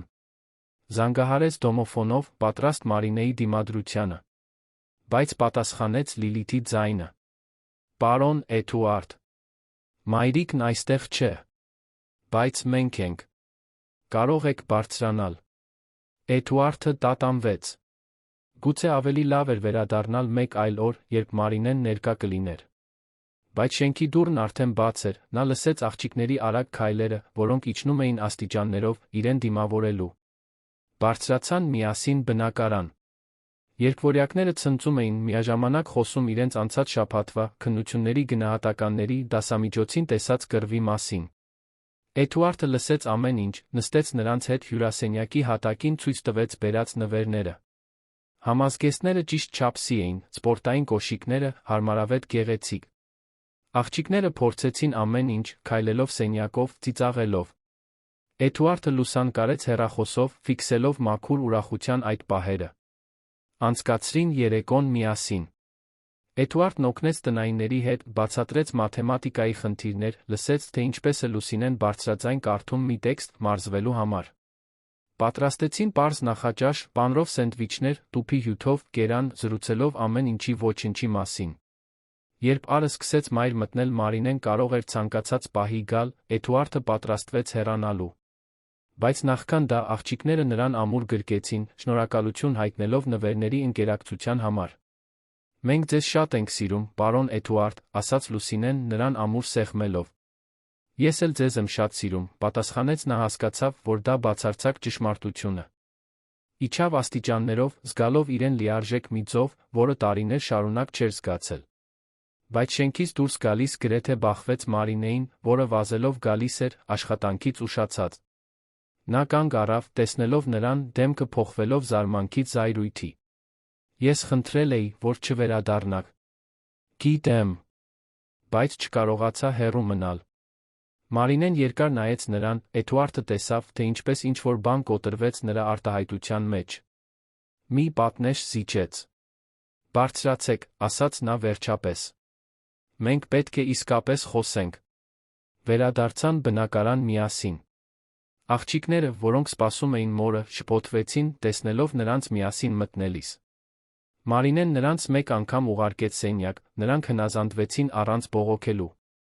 Երբ մնացին մենակ, Մարինեն նստեց բազմոցին, դեմքը թաղեց ձեռքերի մեջ։ Էդուարդը կանգնած մնաց, սպասելով, զգալով, որ ինչ-որ կարևոր բան է տեղի ունենալու։ Երբ Մարինեն նորից բարձրացրեց դեմքը, նրա աչքերը թաց էին։ «Ես պետք է քեզ մի բան պատմեմ, Էդուարդ։ Մի բան, որը փոխեց իմ կյանքը 8 տարի առաջ։ Եվ որը կփոխի նա քո կյանքը հիմա»։ Հյուրասենյակի լռությունը խիտ էր, սպասումով լի։ Էդուարդը կանգնած էր մնում, սիրտը արագ-արագ խփում էր, չիմանալով հստակ պատճառը։ Մարինեն խորը շունչ քաշեց, ձեռքերը թեթակի դողում էին, մինչ փնտրում էր ճիշտ բառերը։ Արցունքները լուռ հոսում էին նրա դեմքով, բայց նա չէր սրբում դրանք։ Պարզապես նայում էր նրան վախի, զայրույթի մի բանի խառնուրդով, որը կարծես հաշտվողականություն լիներ։ «Դու հիշում ես մի կորպորատիվ միջոցառում 8 տարի առաջ», սկսեց Մարինեն, ձայնը դողալով։ «Երանի Արմենիա Մարիոթ հյուրանոցում, քաղաքի կենտրոնում։ Դա ներդրումային ֆոնդի բացման երեկույթ էր։ Դու այնտեղ էիր այլ ղեկավարների հետ»։ Էդուարդը կնճռոտեց ճակատը, փորձելով վերհիշել։ Տարիների ընթացքում այնքան շատ նման միջոցառումների էր մասնակցել։ Կորպորատիվ երեկույթները խառնվում էին իրար, դեմքերն ու անունները կորչում էին ժամանակի մեջ։ Բայց հետո, կամաց-կամաց, ինչ-որ բան սկսեց ի հայտ գալ։ Մի կոնկրետ գիշեր։ Շքեղ սրահ։ Անսպասելի զրույց։ «Հիշում եմ», դանդաղ ասաց նա։ Ձանձրալի միջոցառում էր։ Շատ մարդիկ խոսում էին թվերի ու շուկայի մասին։ Ես հոգնած էի, ուզում էի տուն գնալ։ Դու խոսեցիր մատուցողուհիներից մեկի հետ, շարունակեց Մարինեն, Էդուարդը զգաց, թե ինչպես ինչ-որ բան սառեց իր ներսում։ Մի երիտասարդ մատուցողուհու, շագանակագույն մազերով, որը շամպայն էր մատուցում ժպտում, թե տեսանելիորեն հյուծված էր։ Հիշողությունն ավելի հստակ դարձավ։ Նա հիմա հիշում էր։ Հիշում էր, թե ինչպես նայեց նրան ակնթարթային կապ զգաց, մի բան, որը հազվադեպ էր այնպիսի մեկի համար, ով այդքան սովոր էր մակերեսային շփումների։ Հիշում էր, թե ինչպես սպասեց նրան միջոցառման վերջում, ինչպես զրուցեցին դատարկ սպասարկման տարածքում, ինչպես ծիծաղեցին հիմար կատակներից, մինչ նա հանում էր բարձրակրունկ կոշիկները, որոնք ցավեցնում էին նրա ոտքերը։ Դա դու էիր, շշնջաց Էդուարդը, ավելի շատ ինքն իրեն, քան նրան։ Ես էի։ Մարինեն վերջապես սրբեց արցունքները ձեռքի թիկունքով։ Եվ այդ գիշերն ունեցավ հետանքներ, որոնց մասին դու երբեք չիմացար։ Էդուարդը զգաց, թե ինչպես հատակը անհետացավ իր ոտքերի տակից։ Պետք չէր, որ նա ասեր։ Արդեն գիտեր։ Նայեց դեպի սենյակը, որտեղ աղջիկներն էին, հետո նորից Մարինեին։ Նրա դեմքը պետք է գունատված լիներ, քանի որ նա հաստատական գլխով արեց, հաստատելով այն, ինչ ինքն արդեն կռահել էր։ Նրանք իմ դուստրերն են։ Սրանք բառեր չէին։ Դա շշնջացած հաստատում էր, բարձրաձայնված միտք։ Էդուարդը ծանր նստեց բազմոցին, ոտքերը թուլացած։ Ձեռքերը գլխին դրեց, փորձելով մարսել այդ տեղեկությունը, որը վերագրում էր իր ամբողջ իրականությունը։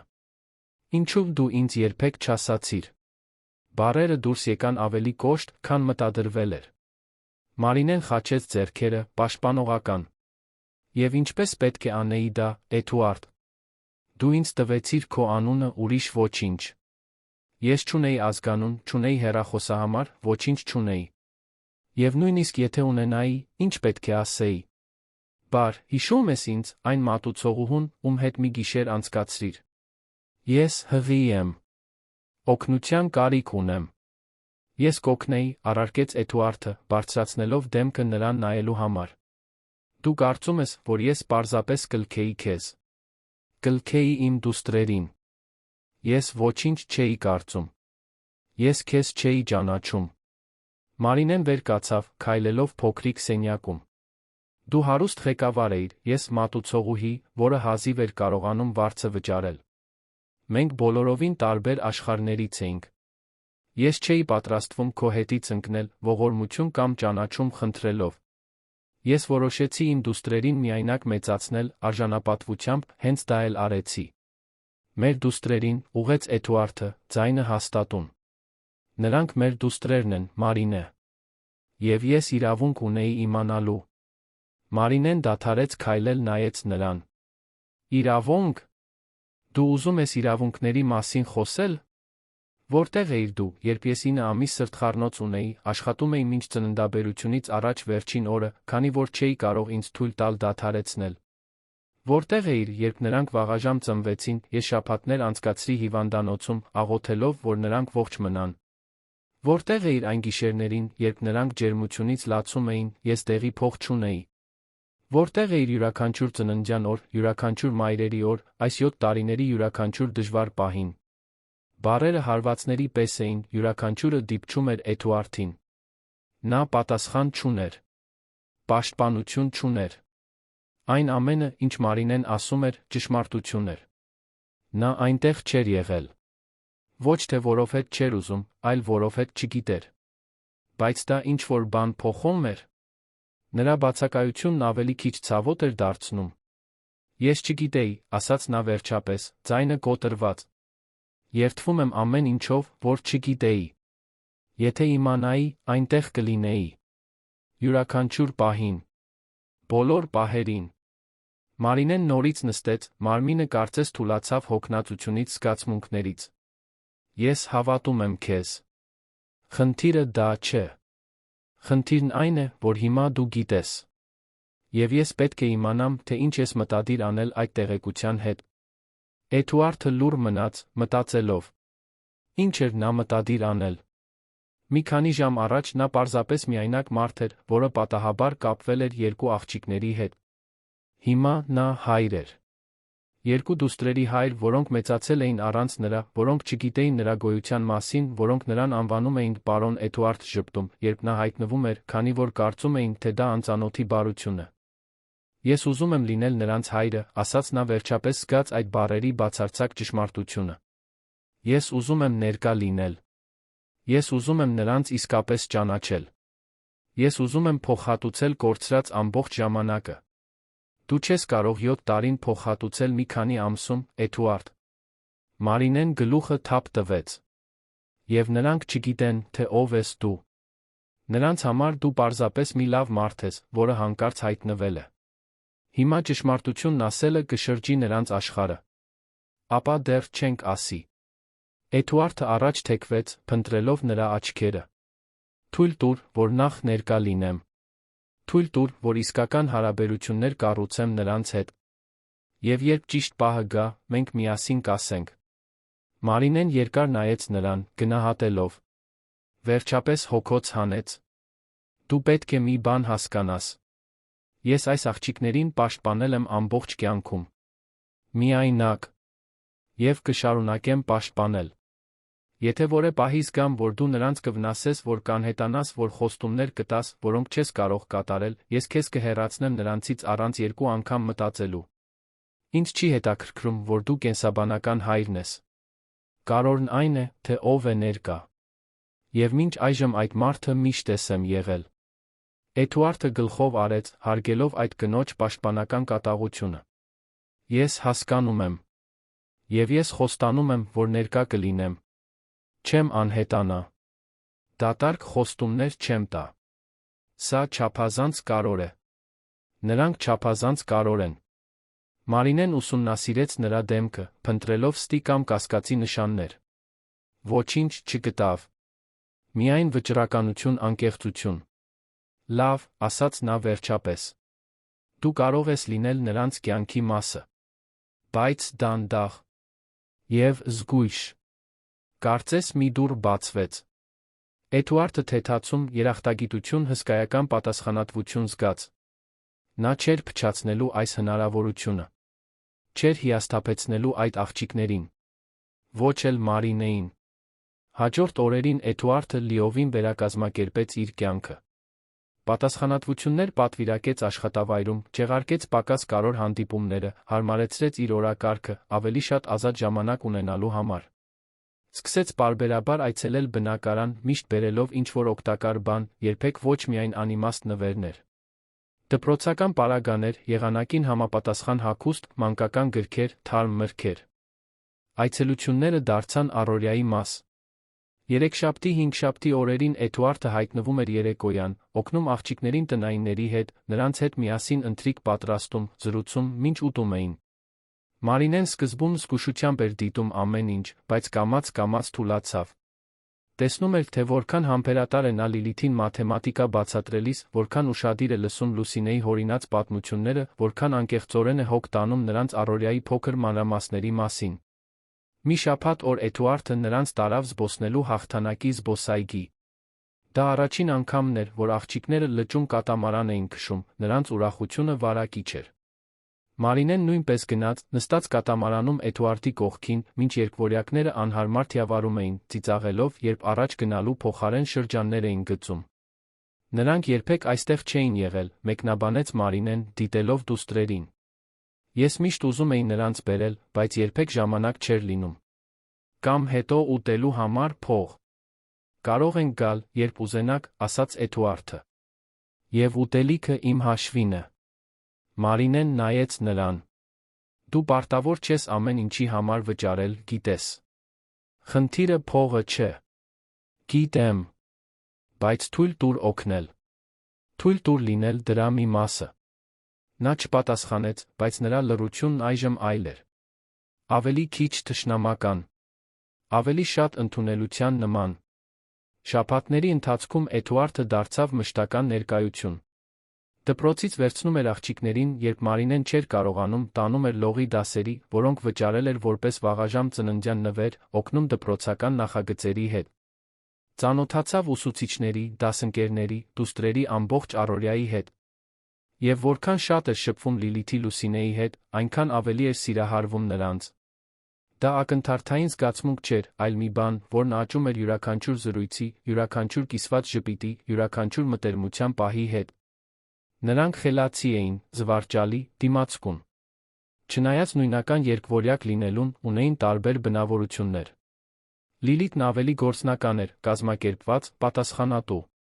Լուսինեն երազկոտ էր, ստեղծագործ, զգայուն։ Եվ երկուսն էլ հսկայական սիրտ ունեին։ Մի գիշեր, երբ աղջիկները քնել էին, Էդուարդն ու Մարինեն զրուցեցին հյուրասենյակում։ Նա նկատեց, թե որքան հատկապես հոգնած է նա թվում, խորս շրջանակներով աչքերի տակ թուլացած ուսերով։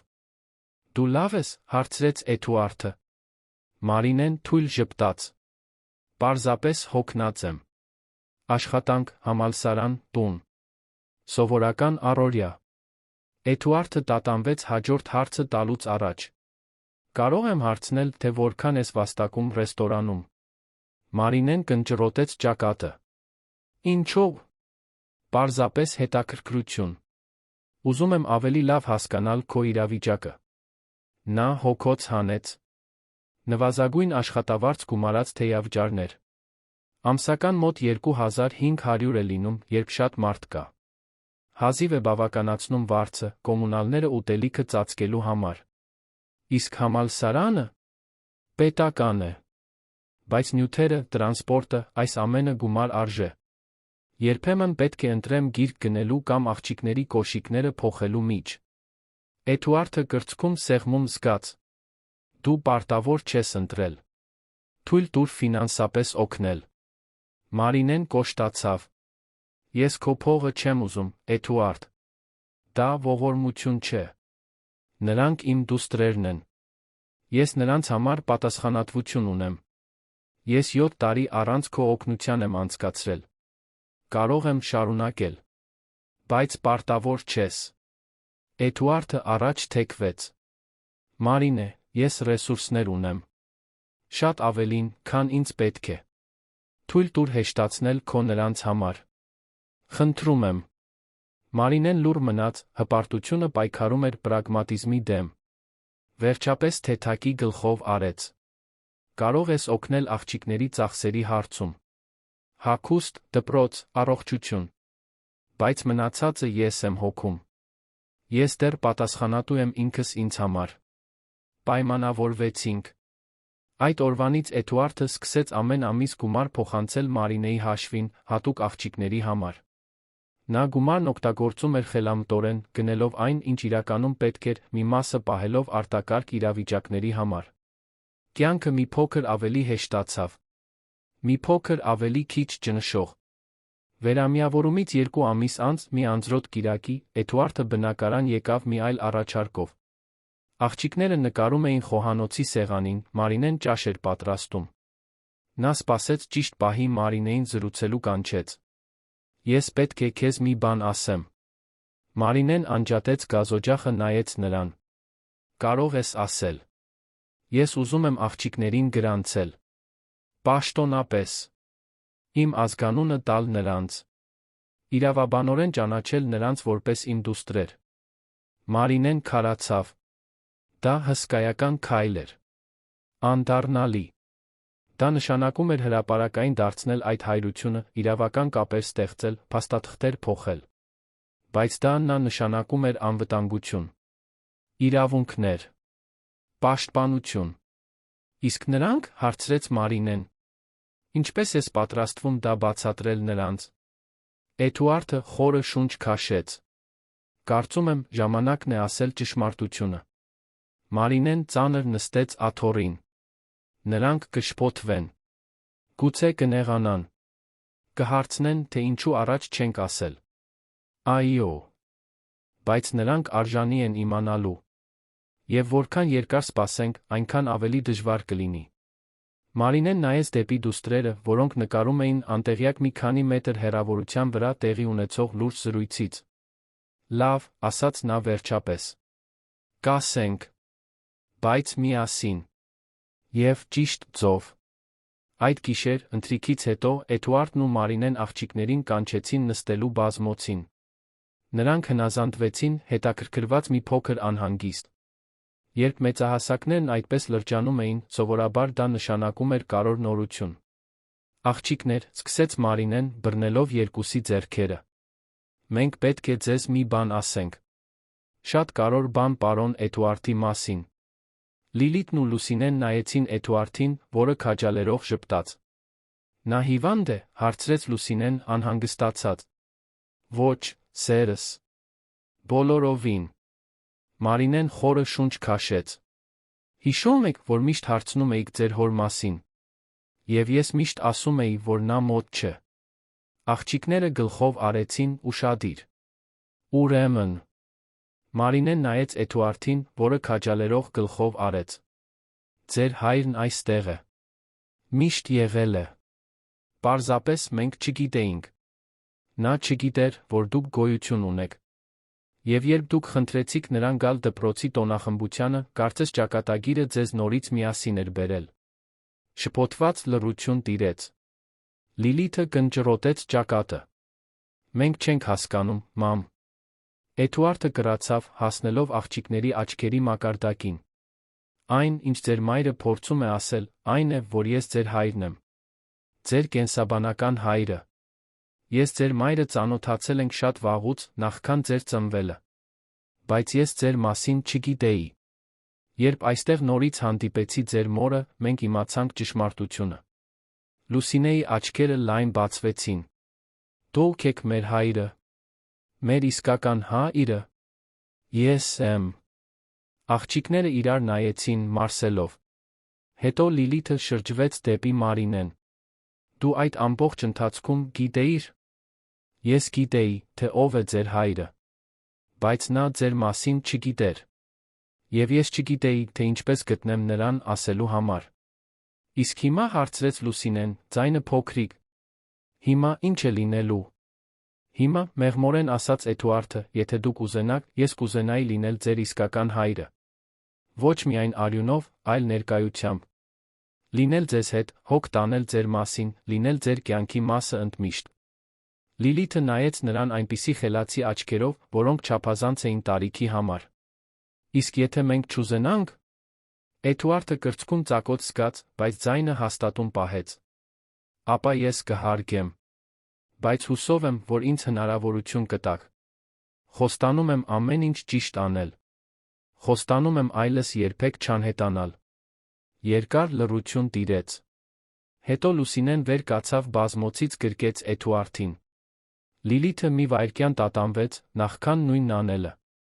Եվ այնտեղ Երանի կենտրոնի համեստ բնակարանի փոքրիկ հյուրասենյակում իսկական ընտանիք ձևավորվեց։ Հաջորդ օրերին Էդուարդը հոգաց հայրության ճանաչման համար անհրաժեշտ բոլոր փաստաթղթերը։ Մարինեի աղջիկների հետ գնաց նոտարական գրասենյակ, ստորագրեց թղթեր, տնտեսներ արեց, ամեն ինչ օրինականացնելու համար։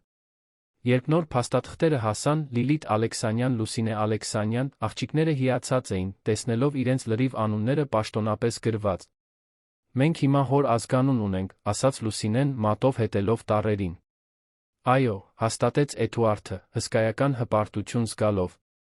Պաշտոնական ճանաչման հետ եկավ նա պաշտոնական պատասխանատվությունը։ Էդուարդը փոխեց իր կտակը, դուստրերին ներառեց որպես իր կյանքի ապահովագրության շահառուներ, խնայողական հաշիվներ բացեց նրանց ապագա կրթության համար։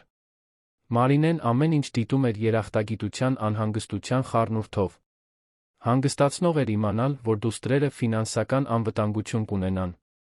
Բայց նա վախեցնող էր, թե որքան արագ էր ամեն ինչ փոխվել։ Մի քանի շաբաթ անց Էդուարդն արեց մի առաջարկ, որը Մարինեին լիովին անակնկալի բերեց։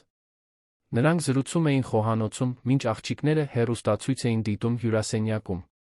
Ես տուն եմ գնել, ասաց նա առանց նախաբանի։ Մարինեն դադարեց չորացնել լվացած ափսեն։ Ինչ։ Տուն։ Երանի հանգիստ ու անվտանգ թաղամասերից մեկում։ 3 ննջարան, պարտեզ, ավտոտնակ։ Աղջիկները կկարողանան դրսում խաղալ։ Էդուարդ, ես չեմ կարող այդպիսի տան վարձը վճարել։ Վարձ չէ։ Մերն է։ Իմը աղջիկներինը։ Եվ քոնը նա, եթե ուզենաս այնտեղ ապրել։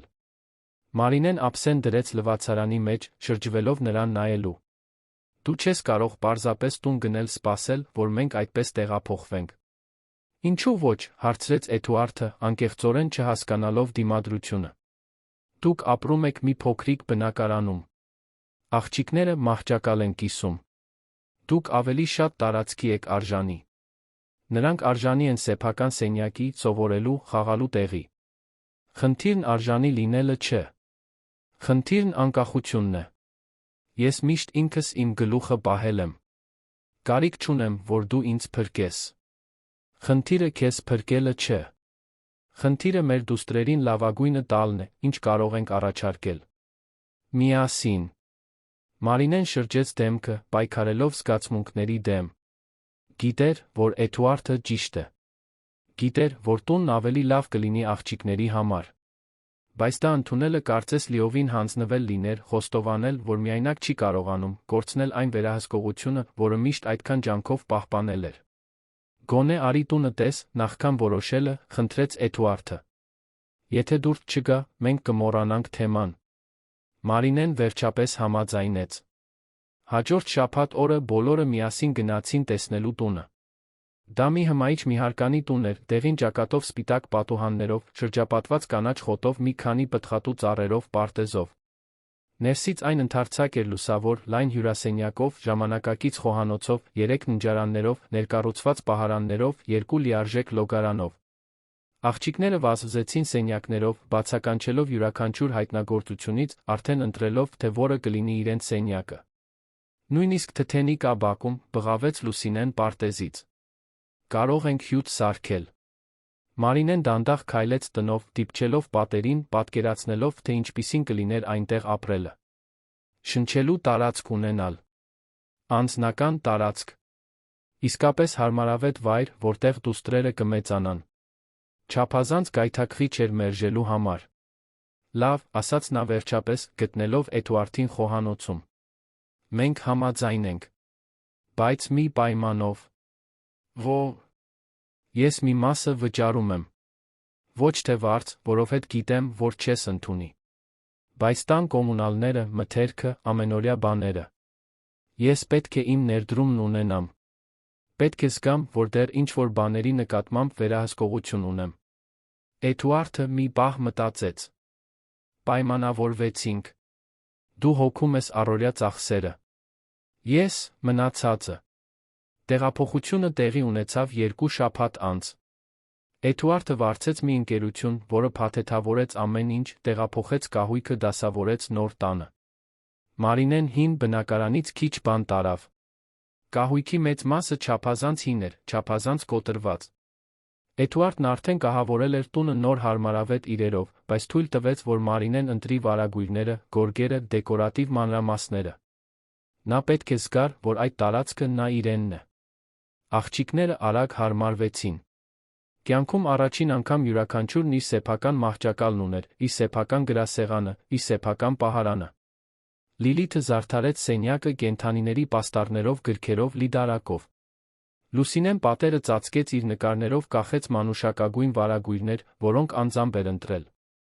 Էդուարդը տանը չէր ապրում։ Պահպանեց իր բնակարանը քաղաքի արևմտյան մասում, բայց ամեն օր այցելում էր։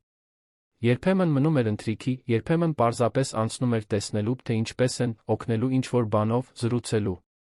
Մարինեն գնահատում էր այդ պայմանավորվածությունը։ Նրանք զույգ չէին։ Չէին ծածնում, թե ավանդական ընտանիք են։ Բայց նրանք թիմ էին, որը միասին աշխատում էր աղջիկների բարօրության համար։ Առօրյան նոր հավասարակշռություն գտավ։ Մարինեն շարունակեց աշխատել ռեստորանում, սովորել, բայց այժմ ավելի քիչ ֆինանսական ճնշմամբ։ Հաշիվները վճարված էին։ Աղջիկներն ունեին այն, ինչ պետք էր։ Նա նույնիսկ կարողացավ կրճատել աշխատանքային ժամերը, ավելի շատ ժամանակ անցկացնելով տանը։ Էդուարդը իր հերթին հայտնաբերեց իր մի տարբերակը, որը չէր ճանաչում։ Սառը միայն բիզնեսի վրա կենտրոնացած ղեկավարը տեղը զիջեց մի մարդու, որը մասնակցում էր դպրոցական ժողովներին, դուստրերին տանում ատամնաբույժի, օգնում գիտական մակետներ հավաքել։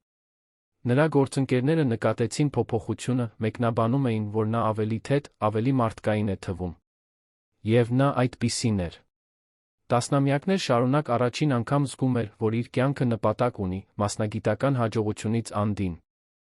Նոր տուն տեղափոխվելուց 3 ամիս անց աղջիկների դպրոցը գիտության տոնավաճառ կազմակերպեց։ Յուրաքանչյուր աշակերտ պետք է նախագիծ ներկայացներ, Լիլիթն ու Լուսինեն ընտրեցին ջրի շրջապտույտի մասին անել։ Էդուարդը շաբաթներ անցկացրեց, օգնելով նրանց կառուցել մանրամասն մակետ, պապիե-մաշեից սարերով, կապույտ ներկից կետերով իսկապես աշխատող ոռոգման համակարգով։ Տոնավաճառի օրը Էդուարդն ու Մարինեն միասին գնացին։ Քայլեցին դպրոցի միջանցքներով, դիտելով մյուս երեխաների նախագծերը, մինչ հասան Լիլիթի Լուսինեի սեղանին։ Աղջիկները ցնծում էին, հագած սպիտակ խալաթներ, որոնք Մարինեն էր կարել, բացատրելով նախագիծը անցորդներին վարակիչ մով։ Երբ հասավ ժյուրիի առաջ ներկայանալու հերթը, Լուսինեն խոսեց գոլորշիացման մասին, Լիլիթը բացատրեց խտացումը, միասին ցույց տվեցին, թե ինչպես է աշխատում տեղումների համակարգը մակետի վրա։ Ժյուրին հարցեր տվեց, աղջիկները վստահությամբ պատասխանեցին, վերջում գովասանքի արժանացան լավ կատարված աշխատանքի համար։ Ներկայացումից հետո, երբ ժյուրին հեռացավ, Լիլիթը նայեց Էդուարդին, Մարինեին, որոնք կողք կողքի կանգնած էին, ժպտաց։ Մենք չէինք կարողանա առանց մեր հոր օգնության, բարձրաձայն ասաց նա, որպեսզի մյուս երեխաներն էլ լսեն։ Նա մեզ ամեն ինչում օգնեց։ Էդուարդը զգաց, թե ինչպես աչքերը այրվեցին։ Դա առաջին անգամն էր, որ նրանք իրեն հայր էին անվանում հրապարակավ, առանց տատանվելու, առանց ամաչելու։ Հպարտությամբ։ Լուսինեն լրացրեց, նայելով Մարինեին։ Իսկ մայրիկն օգնեց մեզ սովորել ամբողջ նյութը։ Մենք լավագույն ընտանիքն ունենք։ Մարինեն Էդուարդը հայացքներ փոխանակեցին։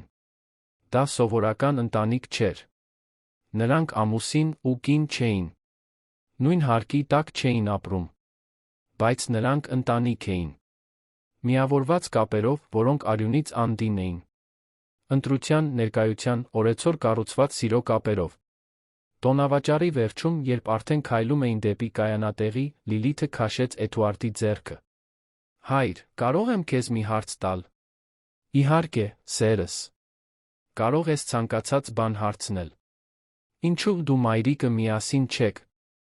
Օրինակ, ամուսնացած։ Էդուարդը նայեց Մարինեին, որը նույնպես կարծես հետաքրքրված էր պատասխանով։ Նա զգուշորեն ընտրեց բառերը։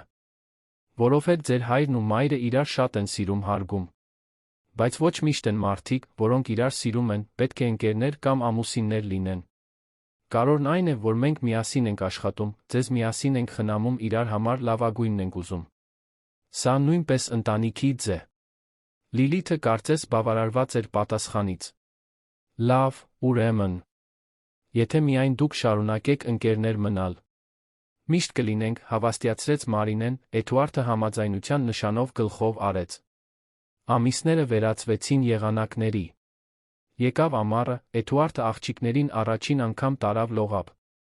Մի շաբաթով տուն վարձեց Սանա լճի ափին, Մարինեն կարողացավ աշխատանքից արձակուրդ վերցնել, միասին գնալու համար։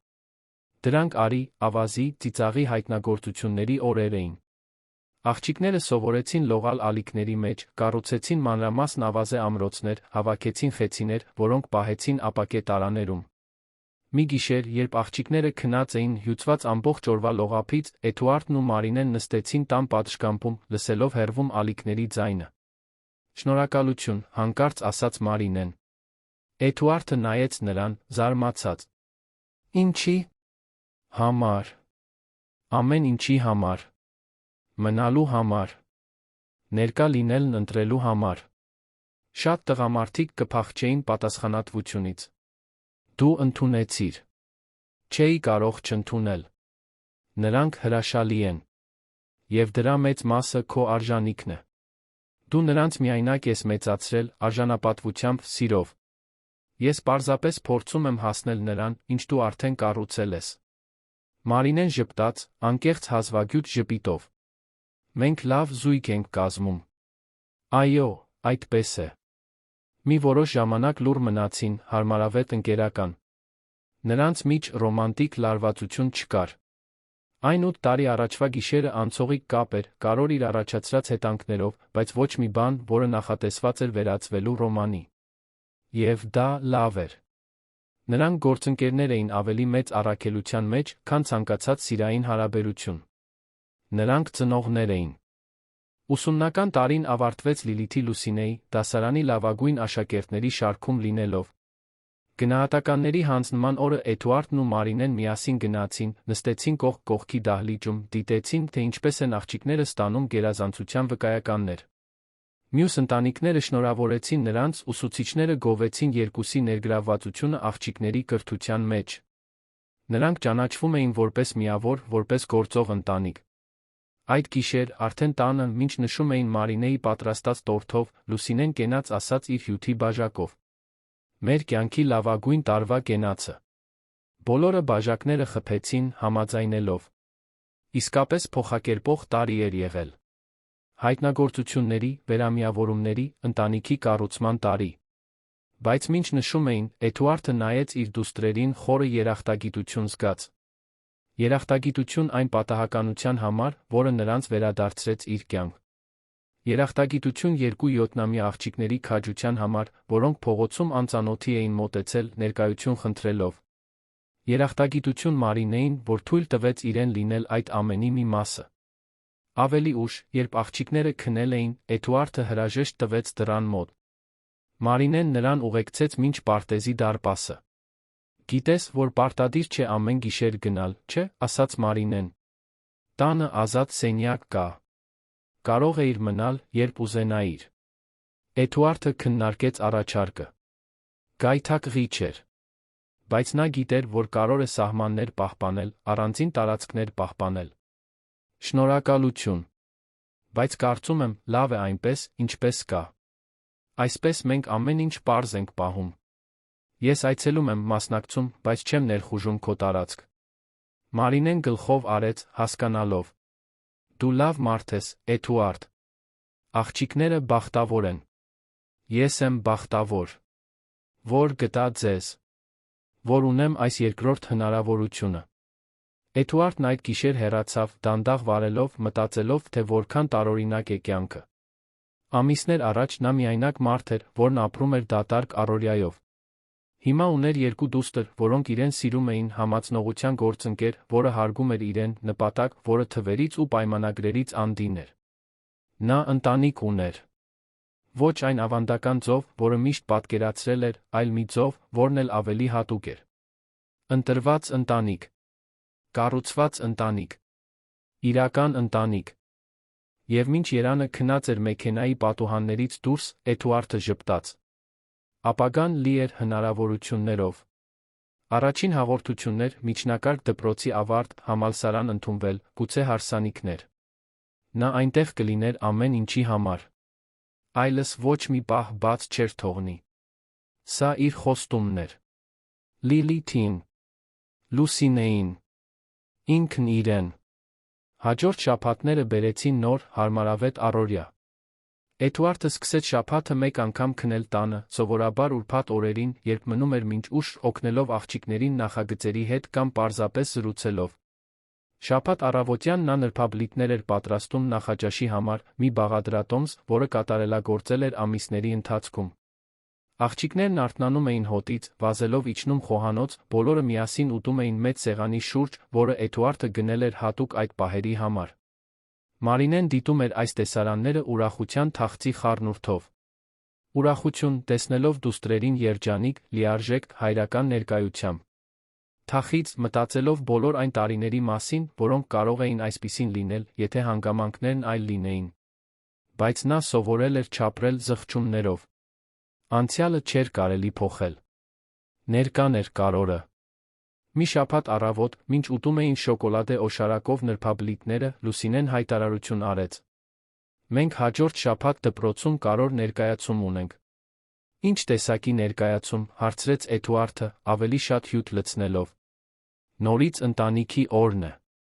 Բայց այս տարի այլ է»։ Ուսուցչուհին խնդրել է, որ յուրաքանչյուր երեխա խոսի իր ընտանիքի մասին, պատմի, թե ինչպիսին է այն, ինչ են անում միասին։ Լիլիթը լրացրեց, մատներից շոկոլադը լիզելով։ Եվ մենք մտածեցինք խոսել այն մասին, թե ինչպես է մեր ընտանիքը փոխվել։ Թե ինչպիսին էր առաջ, ինչպիսին է հիմա։ Մարինեն Էդուարդը հայացքներ փոխանակեցին։ Դուք ուզում եք դրա մասին խոսել, զգուշորեն հարցրեց Մարինեն։ Այն ամենի մասին, ինչ տեղի է ունեցել։ Այո, ուզում ենք, հաստատեց Լիլիթը։ Որովհետև մեր պատմությունը հետաքրքիր է։ Տարբերվող է։ Մենք նորմալ ընտանիք չունենք, բայց իսկական ընտանիք ունենք։ Էդուարդը զգաց, թե ինչպես սիրտը տաքացավ։ Եվ ինչ եք ասելու։ Լուսինեն մի պահ մտածեց։ Կասենք, որ մենք ապրում էինք միայն մայրիկի հետ, դժվար էր, բայց մենք երջանիկ էինք։ Եվ հետո մենք պատահաբար գտանք մեր հորը, հրաշքի պես։ Եվ հիմա մենք երկուսին էլ ունենք, թե նրանք միասին չեն ապրում, էլ ավելի լավ է, որովհետև բոլորը իրար հարգում սիրում են։ Կատարյալ է հնչում, ասաց Էդուարդը, ձայնը խեղդված։ Ներկայացման օրը Էդուարդն ու Մարինեն միասին նստեցին հանդիսատեսի շարքերում, նյարդային հպարտ։ Երբ հասավ Լիլիթի Լուսինեի հերթը, երկուսը ձեռք ձեռքի տված բարձրացան բեմ, սկսեցին խոսել։ Պատմեցին աշխատասեր մոր հետ կյանքի, այն օրվա մասին, երբ փողոցում անծանոթի մոտեցան, այն հայտնագործության մասին, որ այդ անծանոթը իրենց հայրն էր։ Խոսեցին անկեղծորեն, առանց թաքցնելու դժվարությունները, բայց ընդգծելով այն սերը, որը միավորում էր բոլորին։ Մեր ընտանիքը կատարյալ չէ, ասաց Լիլիթը, նայելով հանդիսատեսին։ Բայց այն մերն է։ Եվ մենք սիրում ենք նրա յուրաքանչյուր կտորը։ Երբ ավարտեցին, հանդիսատեսը ոգորությամբ ծափահարեց։ Մյուս երեխաները խոսել էին ավանդական ընտանիքների, ամուսնացած ծնողների, մոտ ապրող տատիկ-պապիկների մասին։ Բայց Լիլիթի Լուսինեի պատմությունը այլ կերպ էր հուզել։ Այն իրական էր։ Ազնիվ էր։ Լի էր հաղթահարումով։ Ներկայացումից հետո դպրոցից դուրս գալիս մի քանի մայրեր մոտեցան Մարինեին Էդուարդին, գովելով աղջիկների քաջությունը այն ձը, որով նրանք զբաղվում էին համացնողությամբ։ Մի ամուսնալուծված մայր մեկնաբանեց, որ կփորձի բարելավել հարաբերությունները նախկին ամուսնու հետ, ոգեշնչված տեսած օրինակից։ Մի միայնակ հայր ասաց, որ իրեն ավելի քիչ մենակ զգաց, իմանալով, որ այլ ընտանիքներ նույնպես տարբերվում են ստանդարտից։ Էդուարդն ու Մարինեն լսեցին ամեն ինչ խոնարհությամբ։ Իրենց ոչնչի օրինակ չէին համարում։ Պարզապես մարդիկ, որոնք փորձում էին հնարավորինս լավագույնն անել իրենց ունեցած իրավիճակում։ Բայց եթե իրենց պատմությունը կարող էր ինչ-որ մեկին օգնել, եթե կարող էր ցույց տալ, որ ընտանիքները լինում են բոլոր ձերի կառուցվածքների, ապա արժեր այն կիսել։ Այդ գիշեր, տանը, երբ աղջիկները քնել էին, Էդուարդն ու Մարինեն զրուցեցին հյուրասենյակում։ Դու երբե մտածել ես ապագայի մասին, հարցրեց Մարինեն։ Թե ինչ է լինելու, երբ նրանք մեծանան։ Միշտ եմ մտածում, խոստովանեց Էդուարդը։ Ուզում եմ այնտեղ լինել ամեն ինչի համար։ Առաջին սեր, առաջին կոտրված սիրտ, մասնագիտության ընտրություն, հարսանիք, եթե ուզենան։ Ամեն ինչ։ Իսկ եթե նրանք որևէ պահի ուզենան քեզ հետ ապրել։ Եթե որոշեն, որ ուզում են մնալ քո բնակարանում։ Հարցը Էդուարդին անակնկալի բերեց։ Նա երբեք դրա մասին չէր մտածել։ Դա Մարինեի համար ցավոտ կլիներ։ Արդար կլիներ։ Չգիտեմ, ազնվորեն պատասխանեց նա։ Կարծում եմ, մենք չորսով պետք է միասին խոսենք, որոշենք, թե ինչն է ավելի տրամաբանական։ Բայց դա երբեք մրցակցություն չէր լինի։ Երբեք չէր լինի քո իմ միջ ընտրություն կատարելու մասին։ Մարինեն գլխով արեց, կարծես թեթացած։ Նրանք քեզ սիրում են, գիտես։ Իսկապես։ Ոչ միայն այն պատճառով, որ դու իրեր ես գնում կամ զբոսանքի տանում, այլ որովհետև դու ներկա ես։ Որովհետև դու հոգ ես տանում։ Ես էլ եմ նրանց սիրում։ Ավելի շատ, քան պատկերացնում էի, թե հնարավոր է սիրել ինչ-որ մեկին։ Մի պահ լուռ մնացին։ Հետո Մարինեն նորից խոսեց, ձայնն ավելի ցածր։ Երբեմն ինձ մեղավոր եմ զգում։ Ինչի՞։ Համար։ Որ սկզբից քեզ չեմ ասել։ Որ քեզ զրկել եմ նրանց հետ 7 տարուց։ Եվ նրանց, քեզ հետ 7 տարուց։ Էդուարդը գլուխը թափ տվեց։ Մի մեղադրիր քեզ։ Դու արել ես այն, ինչ ճիշտ ես համարել այն ժամանակ։ Եվ մեծացրել ես 2 հրաշալի աղջիկների։ Սա է կարևորը։ Շնորհակալություն դա ասելու համար։ Ճշմարտությունը։ Եվ տես, Մարինե, նա առաջ թեքվեց, փնտրելով նրա աչքերը։ Մենք չենք կարող փոխել անցյալը։ Բայց կարող ենք կառուցել ապագան։ Միասին։ Որպես թիմ։ Եվ հենց դա էլ մենք անում ենք։ Մարինեն ժպտաց, վերամիավորվելուց ի վեր առաջին անգամ Էդուարդը իսկական խաղաղություն տեսավ այդ դեմքում։ Խաղաղություն ընդունում։ Նրանք լավ էին։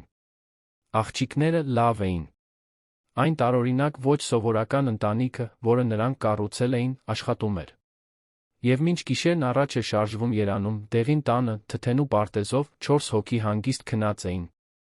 Մի ընտանիք, որը միավորված էր ոչ թե սոցիալական կոնվենցիաներով, այլ ավելի ուժեղ կապերով։ Ընտրության կապերով։ Ներկայության կապերով։ Իսկական անպայման սիրո կապերով։ 3 տարի էր անցել այն անձրոտ օրվանից, երբ Մարինեն բացահայտել էր ճշմարտությունը Էդուարդին։ Լիլիթն ու Լուսինեն այժմ 10 տարեկան էին, սովորում էին 5-րդ դասարանում, մեծացել էին ոչ միայն հասակով, այլ վստահությամբ ու հասունությամբ։ Դեղին տունը դարձել էր հարուստ հատուկ պահերով լի ընտանեկան կյանքի կենտրոնը։ Մարինեն վերջապես ավարտել էր կառավարման ֆակուլտետը մի հուզիչ արարողությամբ, որտեղ Էդուարդը, Լիլիթն ու Լուսինեն զբաղեցնում էին առաջին շարքը, ոտքի վրա ծափահարելով, երբ նա բեմ բարձրացավ դիպլոմը ստանալու։ Աղջիկները ձեռքի տակ պահում էին մի պաստառ, որի վրա գրված էր. «Շնորհավոր մամ, դու կարողացար», զարդարված գունավոր ծաղիկներով ու սրտերով։ Մարինեն լաց եղավ, տեսնելով նրանց, հիշելով բոլոր այն գիշերները, երբ մինչ ուշ սովորել էր, բոլոր այն անգամները, երբ կասկածել էր, թե կկարողանա համատեղել աշխատանքը, մայրությունն ու համալսարանը։ Բայց կարողացել էր։ Եվ դուստրերն այնտեղ էին, վկայելու։ Դիպլոմը ձեռքին, Մարինեն ավելի լավ աշխատանք էր գտել լոգիստիկ ընկերությունում, աշխատելով որպես վարչական օգնական, զգալիորեն ավելի բարձր աշխատավարձով, քան մատուցողուհու աշխատանքն էր։ Նա թողել էր կանաչ ձոր ռեստորանը թեթացման կարոտի խառնուրդով։ Այդ վայրը ներկայացնում էր դժվար տարիներ, բայց նա իր ուժն ու դիմացկունությունը։ Նրա նախկին գործընկերները հրաժեշտի երեկույթ էին կազմակերպել, Մարինեն հեռացել էր այնտեղից, համոզված, որ արժանի է այդ նոր հնարավորությանը։ Էդուարդը շարունակում էր լինել խորհրդատվական ընկերության գործընկեր, բայց ավելի լավ հավասարակշռություն էր գտել աշխատանքի ընտանիքի միջ։ Նա ավելի շատ պարտականություններ էր պատվիրակել, կրճատել էր ավելորդ գործուղումները, առաջնահերթություն էր տվել կարևոր պահերին ներկա լինելուն։ Երբ Լիլիթը դպրոցի մաթեմատիկայի օլիմպիադայում առաջին տեղը գրավեց, Էդուարդն այնտեղ էր։ Երբ Լուսինեն իր առաջին դպրոցական թատերական ներկայացումն ունեցավ, խաղալով ծառի դեր այնպիսի մով, որ հանդիսատեսի ծիծաղն ու ծափահարությունները առաջացրեց, Էդուարդն առաջին շարքում էր, ամեն ինչ նկարահանելով։ Մարինեի Էդուարդի միջ դինամիկան ամրապնդվել էր հարգալից արդյունավետ գործընկերության մեջ։ Նրանք ամեն օր խոսում էին աղջիկների մասին, կիսում կարևոր որոշումները, միասին ներկա գտնվում դպրոցական ժողովներին, բժշկական խորհրդատվություններին։ Երբեմն մարդիկ հարցնում էին, թե արդյոք նրանք ամուսնացած են, նրանք բնականորեն պատասխանում էին, որ ոչ, բայց որ գործընկերներ են դուստրերի դաստիարակության հարցում։ Ոմանք տարօրինակ էին համարում, մյուսները հիանում էին այդ պայմանավորվածությամբ։ Բայց ուրիշների կարծիքը գնալով ավելի քիչ էր կարևորվում։ Կարևորն այն էր, որ դա աշխատում էր։ Մի շաբաթ առավոտ Էդուարդը եկավ նրբաբլիթների ավանդական նախաճաշին, գտավ աղջիկներին հյուրասենյակում, շրջապատված թղթերով ու գունավոր մարկերներով։ Նրանք պաստառներ էին պատրաստում բնապահպանական կայունության մասին գիտական նախագծի համար։ Բարի լույս, աղջիկներ։ Ինչով եք զբաղված։ Բարի լույս, հայր, միաձայն պատասխանեցին նրանք, առանց պաստառներից հայացքը կտրելու։ Էդուարդը ժպտաց։ Վերջին 3 տարիների ընթացքում նա սովորել էր, որ իրեն բնականորեն, առանց պաշտոնականությունների հայր են անվանում։ Պարոն Էդուարդը միայն անծանոթների համար էր։ Լիլիթի Լուսինեի համար նա պարզապես հայր էր։ Եվ այդ բառը երբեք չէր դադարում տաքացնել նրա սիրտը։ Մարինեն խոհանոցից հայտնվեց, ալյուրի հետքերով գոգնոցով։ Նրանք տարված են այս նախագծով։ Շաբաթ օրը առավոտյան ժամը 7-ին արթնացել են, դրա վրա աշխատելու համար։ Դա կարևոր է, մամ, ասաց Լիլիթը, առանց աչքերը կտրելու պաստառից, որի վրա ծառեր էր նկարում։ Ուսուցչուհին ասաց, որ լավագույն նախագծերը կներկայացվեն քաղաքի գիտության տոնավաճառին։ Մենք ուզում ենք մասնակցել։ Եվ մենք կհաղթենք, վճռականությամբ ավելացրեց Լուսինեն։ Մեր նախագիծը վերամշակման կոմպոստացման մասին է։ Մենք նույնիսկ բակում կոմպոստի փոս ենք սկսել։ Էդուարդը կռացավ, աշխատանքն ավելի լավ դիտելու համար։ 10 տարեկան երեխաների համար դա տպավորիչ էր։ Լավ արված գրաֆիկներ, կազմակերպված տեղեկատվություն, գրավիչ տեսողական ներկայացում։ Շատ լավ է ստացվել։ Կարող եմ ինչ-որ բանով օգնել։ Կարող եք ստուգել տեքստը, տեսնելու թե արդյոք հայերենի սխալ կա, խնդրեց Լիլիթը, տալով իր գեղեցիկ ձեռագրով լրացված թուղթը։ Էդուարդն ուշադիր կարդաց, մի քանի փոքր ուղումներ արեց, առաջարկեց վերածակերպել որոշ նախադասություններ։ Աղջիկները կլանում էին յուրաքանչյուր մեկնաբանություն, նշումներ անում, իրար մեջ քննարկում, թե ինչպես բարելավել։ Հետաքրքիր էր դիտել, թե ինչպես են նրանք միասին աշխատում, կատարելապես լրացնելով իրար։ Լիլիթն ավելի վերլուծական էր, կենտրոնացած տվյալների փաստերի վրա։ Լուսինեն ավելի ստեղծագործ էր, մտահոգված տեսողական ներկայացմամբ, զգացմունքային ազդեցությամբ։ 2 շաբաթ անց, քաղաքային գիտության տոնավաճառի օրը, ամբողջ ընտանիքը միասին գնաց մարզադահլիճ, որտեղ տեղի էր ունենում միջոցառումը։ Այն հսկայական էր, հարյուրավոր նախագծերով քաղաքի բոլոր դպրոցներից։ Լիլիթն ու Լուսինեն իրենց տաղավարը տեղադրեցին Էդուարդի Մարինեի օգնությամբ, դասավորելով պաստառները, իրենց կառուցած կոմպոստի մակետը տան բակում արտադրած օրգանական պարարտանյութի նմուշները։ Օրվա ընթացքում ժյուրին անցավ, գնահատելով յուրաքանչյուր նախագիծ։ Նրանք տեխնիկական հարցեր տվեցին, ստուգեցին գիտելիքները, վերլուծեցին ներկայացումը։ Աղջիկները վստահությամբ պատասխանեցին, ցույց տալով ոչ միայն, որ ուսումնասիրել են թեման, այլ որ իսկապես մտահոգված են դրանով։ Նրանք կրկոտ խոսեցին թափոնների կրճատման կարողության, այն մասին, թե ինչպես անհատական փոքր գործողությունները կարող են հանգեցնել հավաքական ազդեցության, մոլորակի ապագայի մասին։ Օրվա վերջում, մրցանակաբաշխության արարողության ժամանակ, Լիլիթին Լուսինեին բեմ կանչեցին։ Նրանք նվաճել էին երկրորդ տեղը տարրական դպրոցի զույգերի անվանակարգում։ Դա այն առաջին տեղը չէր, որն այնքան ուզում էին, բայց հսկայական ձեռքբերում էր։ Նրանք ցնծալով բարձրացան բեմ, ստացան վկայականն ու մեդալը, հանդիսատեսի մեջ փնտրեցին Մարինեին ու Էդուարդին։ Երբ գտան նրանց, ոգորությամբ ձեռքով արեցին։ Ավելի ուշ, տուն վերադառնալիս, աղջիկները հիասթափված էին, որ չէին հաղթել, բայց Էդուարդն ու Մարինեն նրանց մխիթարեցին, բացատրելով, որ կարողը հաղթելը չէ, այլ սովորելն ու ջանքը։ Հարյուրավոր նախագծերի մեջ երկրորդ տեղը հսկայական հպարտության առիթ էր։ Դուք հրաշալի էիք, ասաց Մարինեն մեքենայի հետի նստատեղից, որտեղ նստած էր աղջիկների հետ։ Ես ձեր հայրը շատ հպարտ ենք։ Ճիշտ է, հաստատեց Էդուարդը, նայելով հետի հայելուց։ Եվ գիտեք, թե իմ կարծիքով սա ինչի է արժանի։ Տոնակատարության։ Ինչ կասեք, եթե գնանք այն պիցցերիան, որը դուք սիրում եք։ Աղջիկներն անմիջապես աշխուժացան, հիասթափությունը մոռացվեց։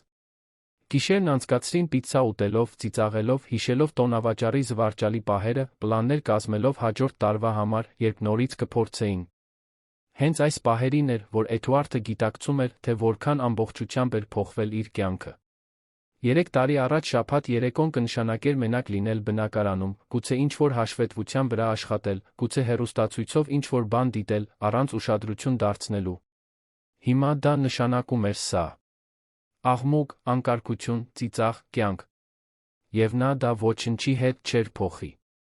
Հաջորդ ամիսները բերեցին նոր մարտահրավերներ, ուրախություններ։ Լիլիթը հետաքրքրություն զարգացրեց ծրագրավորման նկատմամբ, սկսեց համակարգչային տրամաբանության առցանց դասընթացի հաճախել։ Լուսինեն հայտնաբերեց նկարչության գեղանկարչության հանդեպ գիրք, իր սենյակի պատերը լցնելով իր գնալով ավելի մշակված ստեղծագործություններով։ Մարինեն հաջողության էր հասնում նոր աշխատանքում, 1 տարուց քիչ ժամանակում 2 անգամ պաշտոնի բարձրացում էր ստացել։ Էդուարդը ընդլայնել էր խորհրդատվական ընկերությունը 3 նոր նահանգներում, բայց շարունակում էր առաջնահերթություն տալ դուստրերի կյանքում ներկա լինելուն։ Մի կիրակի ցերեկ, մինչ միասին ճաշում էին դեղին տանը, Լուսինեն մի հարց տվեց, որը բոլորին անակնկալի բերեց։ Հայր, դու երբեք չես ուզեցել նորից ամուսնանալ, ուրիշ երեխաներ ունենալ։ Էդուարդը քիչ մնաց խեղդվեր հյութից։ Արագ նայեց Մարինեին, որը նույնքան զարմացած էր թվում հարցից։ Որտեղից դա, Լուսինե։ Պարզապես հետաքրքրություն։ Դու մենակ ես ապրում, գեղեցիկ ես, փող ունես։ Պետք է, որ շատ կանայք հետաքրքրված լինեն։ Էդուարդը ծիծաղեց, անհարմար զգալով։ Դե, գուցե։ Բայց ես չեմ փնտրում։ Ես երջանիկ եմ այնպես, ինչպես կա։ Իսկ դու, մամ, Լիլիթը շրջվեց դեպի Մարինեն։ Դու էլ չես ուզում ինչ-որ մեկի հետ հանդիպել։ Մարինեն կարմրեց։ Աղջիկներ, ինչ խոսակցություն է սա։ Որովհետ մենք մտածեցինք, որ գուցե դուք երկուստ կարողանաք միասին լինել, ասաց Լուսինեն, ուսերը թոթվելով։ Ավելի հեշտ կլիներ։ Մենք նորմալ ընտանիք կլինեինք։ Մարինեն Էդուարդը անհարմար հայացքներ փոխանակեցին։ Դա մի զրույց էր, որը նրանք երբեք ուղղակիորեն չէին ունեցել, բայց որը երբեմն օդում կախված էր։ Արդյոք նրանց միջ համացնողությունից բացի այլ բան հնարավոր էր։ Տեսեք, սկսեց Էդուարդը, զգուշորեն ընտրելով բառերը։ Ձեր մայրն ու ես իրար շատ ենք հարգում։ Մենք շատ լավ ենք միասին աշխատում, ձեզ խնամելով։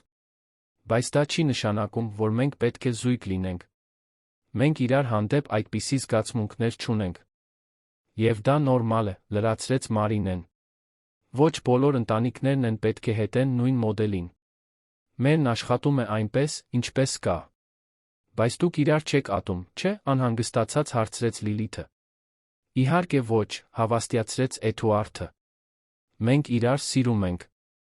Որպես ընկերներ, որպես գործընկերներ։ Պարզապես դա ռոմանտիկ սեր չէ։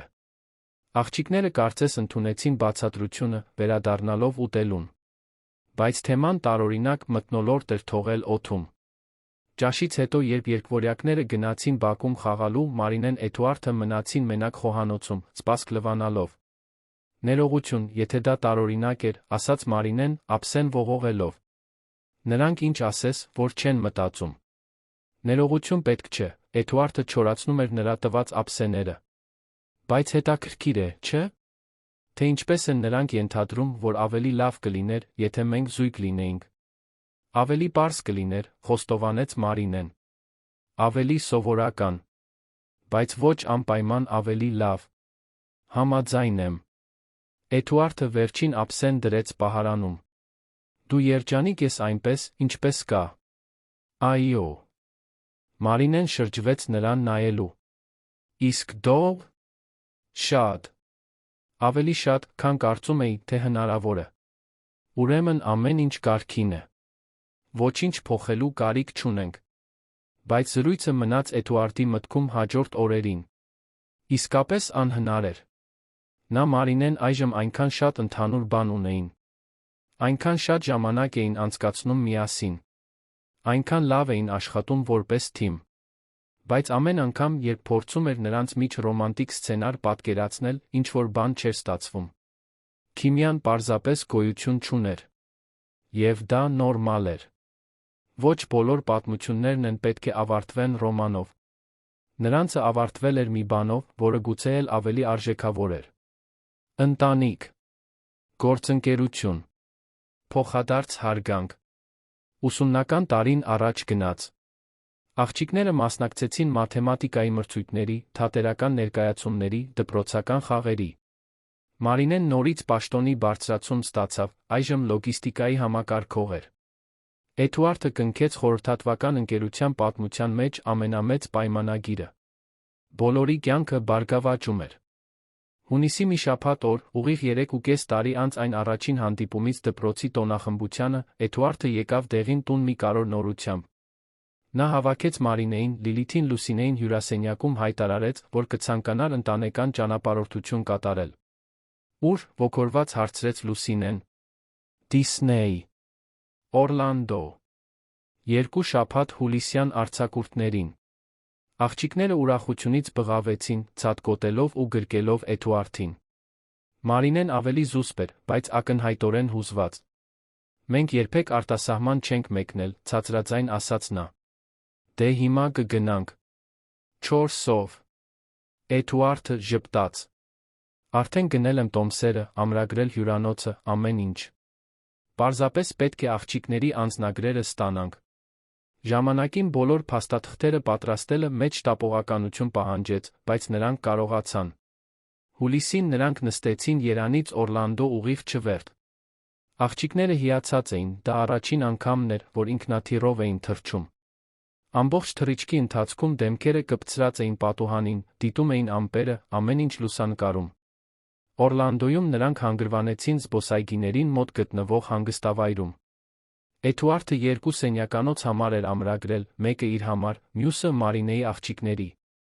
Հաջորդ օրերին նրանք այցելեցին Magic Kingdom, Epcot, Hollywood Studios, Animal Kingdom։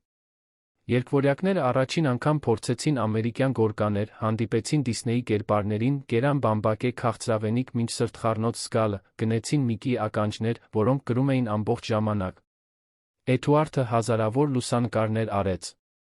Մարինեն, որը սովորաբար զուսպ էր, լիովին թուլացավ, ծիծաղում էր դուստրերի կատակներից, փորձում էքստրեմալ ատրակցիոններ, կրում մի ծիծաղելի գլխարկ, որը Լիլիթը պնդել էր, որ գնի։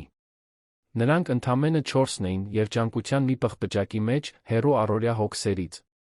Մի գիշեր, երբ աղջիկները քնել էին, հյուծված այդքան շատ քայլելուց, Էդուարդն ու Մարինեն նստեցին սենյակի պատշգամբում, հանգստավայրի արհեստական լճի տեսարանով։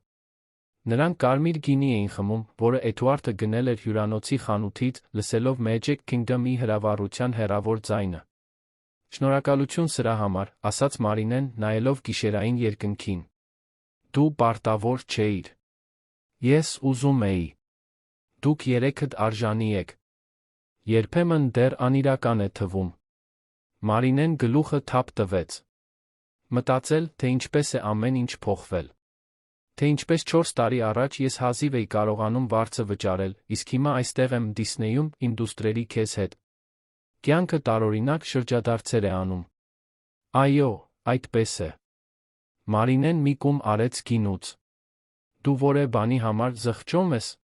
Թե ինչպես ամեն ինչ տեղի ունեցավ։ Էդուարդն ազնվորեն մտածեց, նախքան պատասխանելը։ Զղջում եմ, որ սկզբից չեմ իմացել։ Որ կորցրել եմ նրանց առաջին տարիները։ Բայց չեմ զղջում, թե ինչպես են բաները հիմա։ Այն բանի համար, ինչ մենք միասին կառուցել ենք։ Ես էլ։ Մարինեն ժպտաց։ Դու ավելի լավ հայր ես, քան ես պատկերացնում էի, որ որևէ մեկը կարող է լինել։ Իսկ դու հրաշալի մայր ես։ Աղջիկները բախտավոր են, որ քեզ ունեն։ Նրանք բախտավոր են, որ մեզ երկուսիս ունեն։ Նրանք լուռ մնացին, յուրաքանչյուրը կորած իր մտքերի մեջ։ Հետո Էդուարդը նորից խոսեց։ Դու երբե մտածել ես ապագայի մասին։ Թե ինչ է լինելու, երբ նրանք իսկապես մեծանան։ Պատանեկություն, համալսարան, հասուն կյանք։ Միշտ եմ մտածում։ Դա ինձ միաժամանակ վախեցնում ոգորում է։ Ինձ էլ։ Բայց գիտեմ, որ անկախ նրանից, թե ինչ կլինի, մենք միասին կդիմակայենք։ Ինչպես միշտ արել ենք։ Ինչպես միշտ կանենք, համաձայնեց Մարինեն։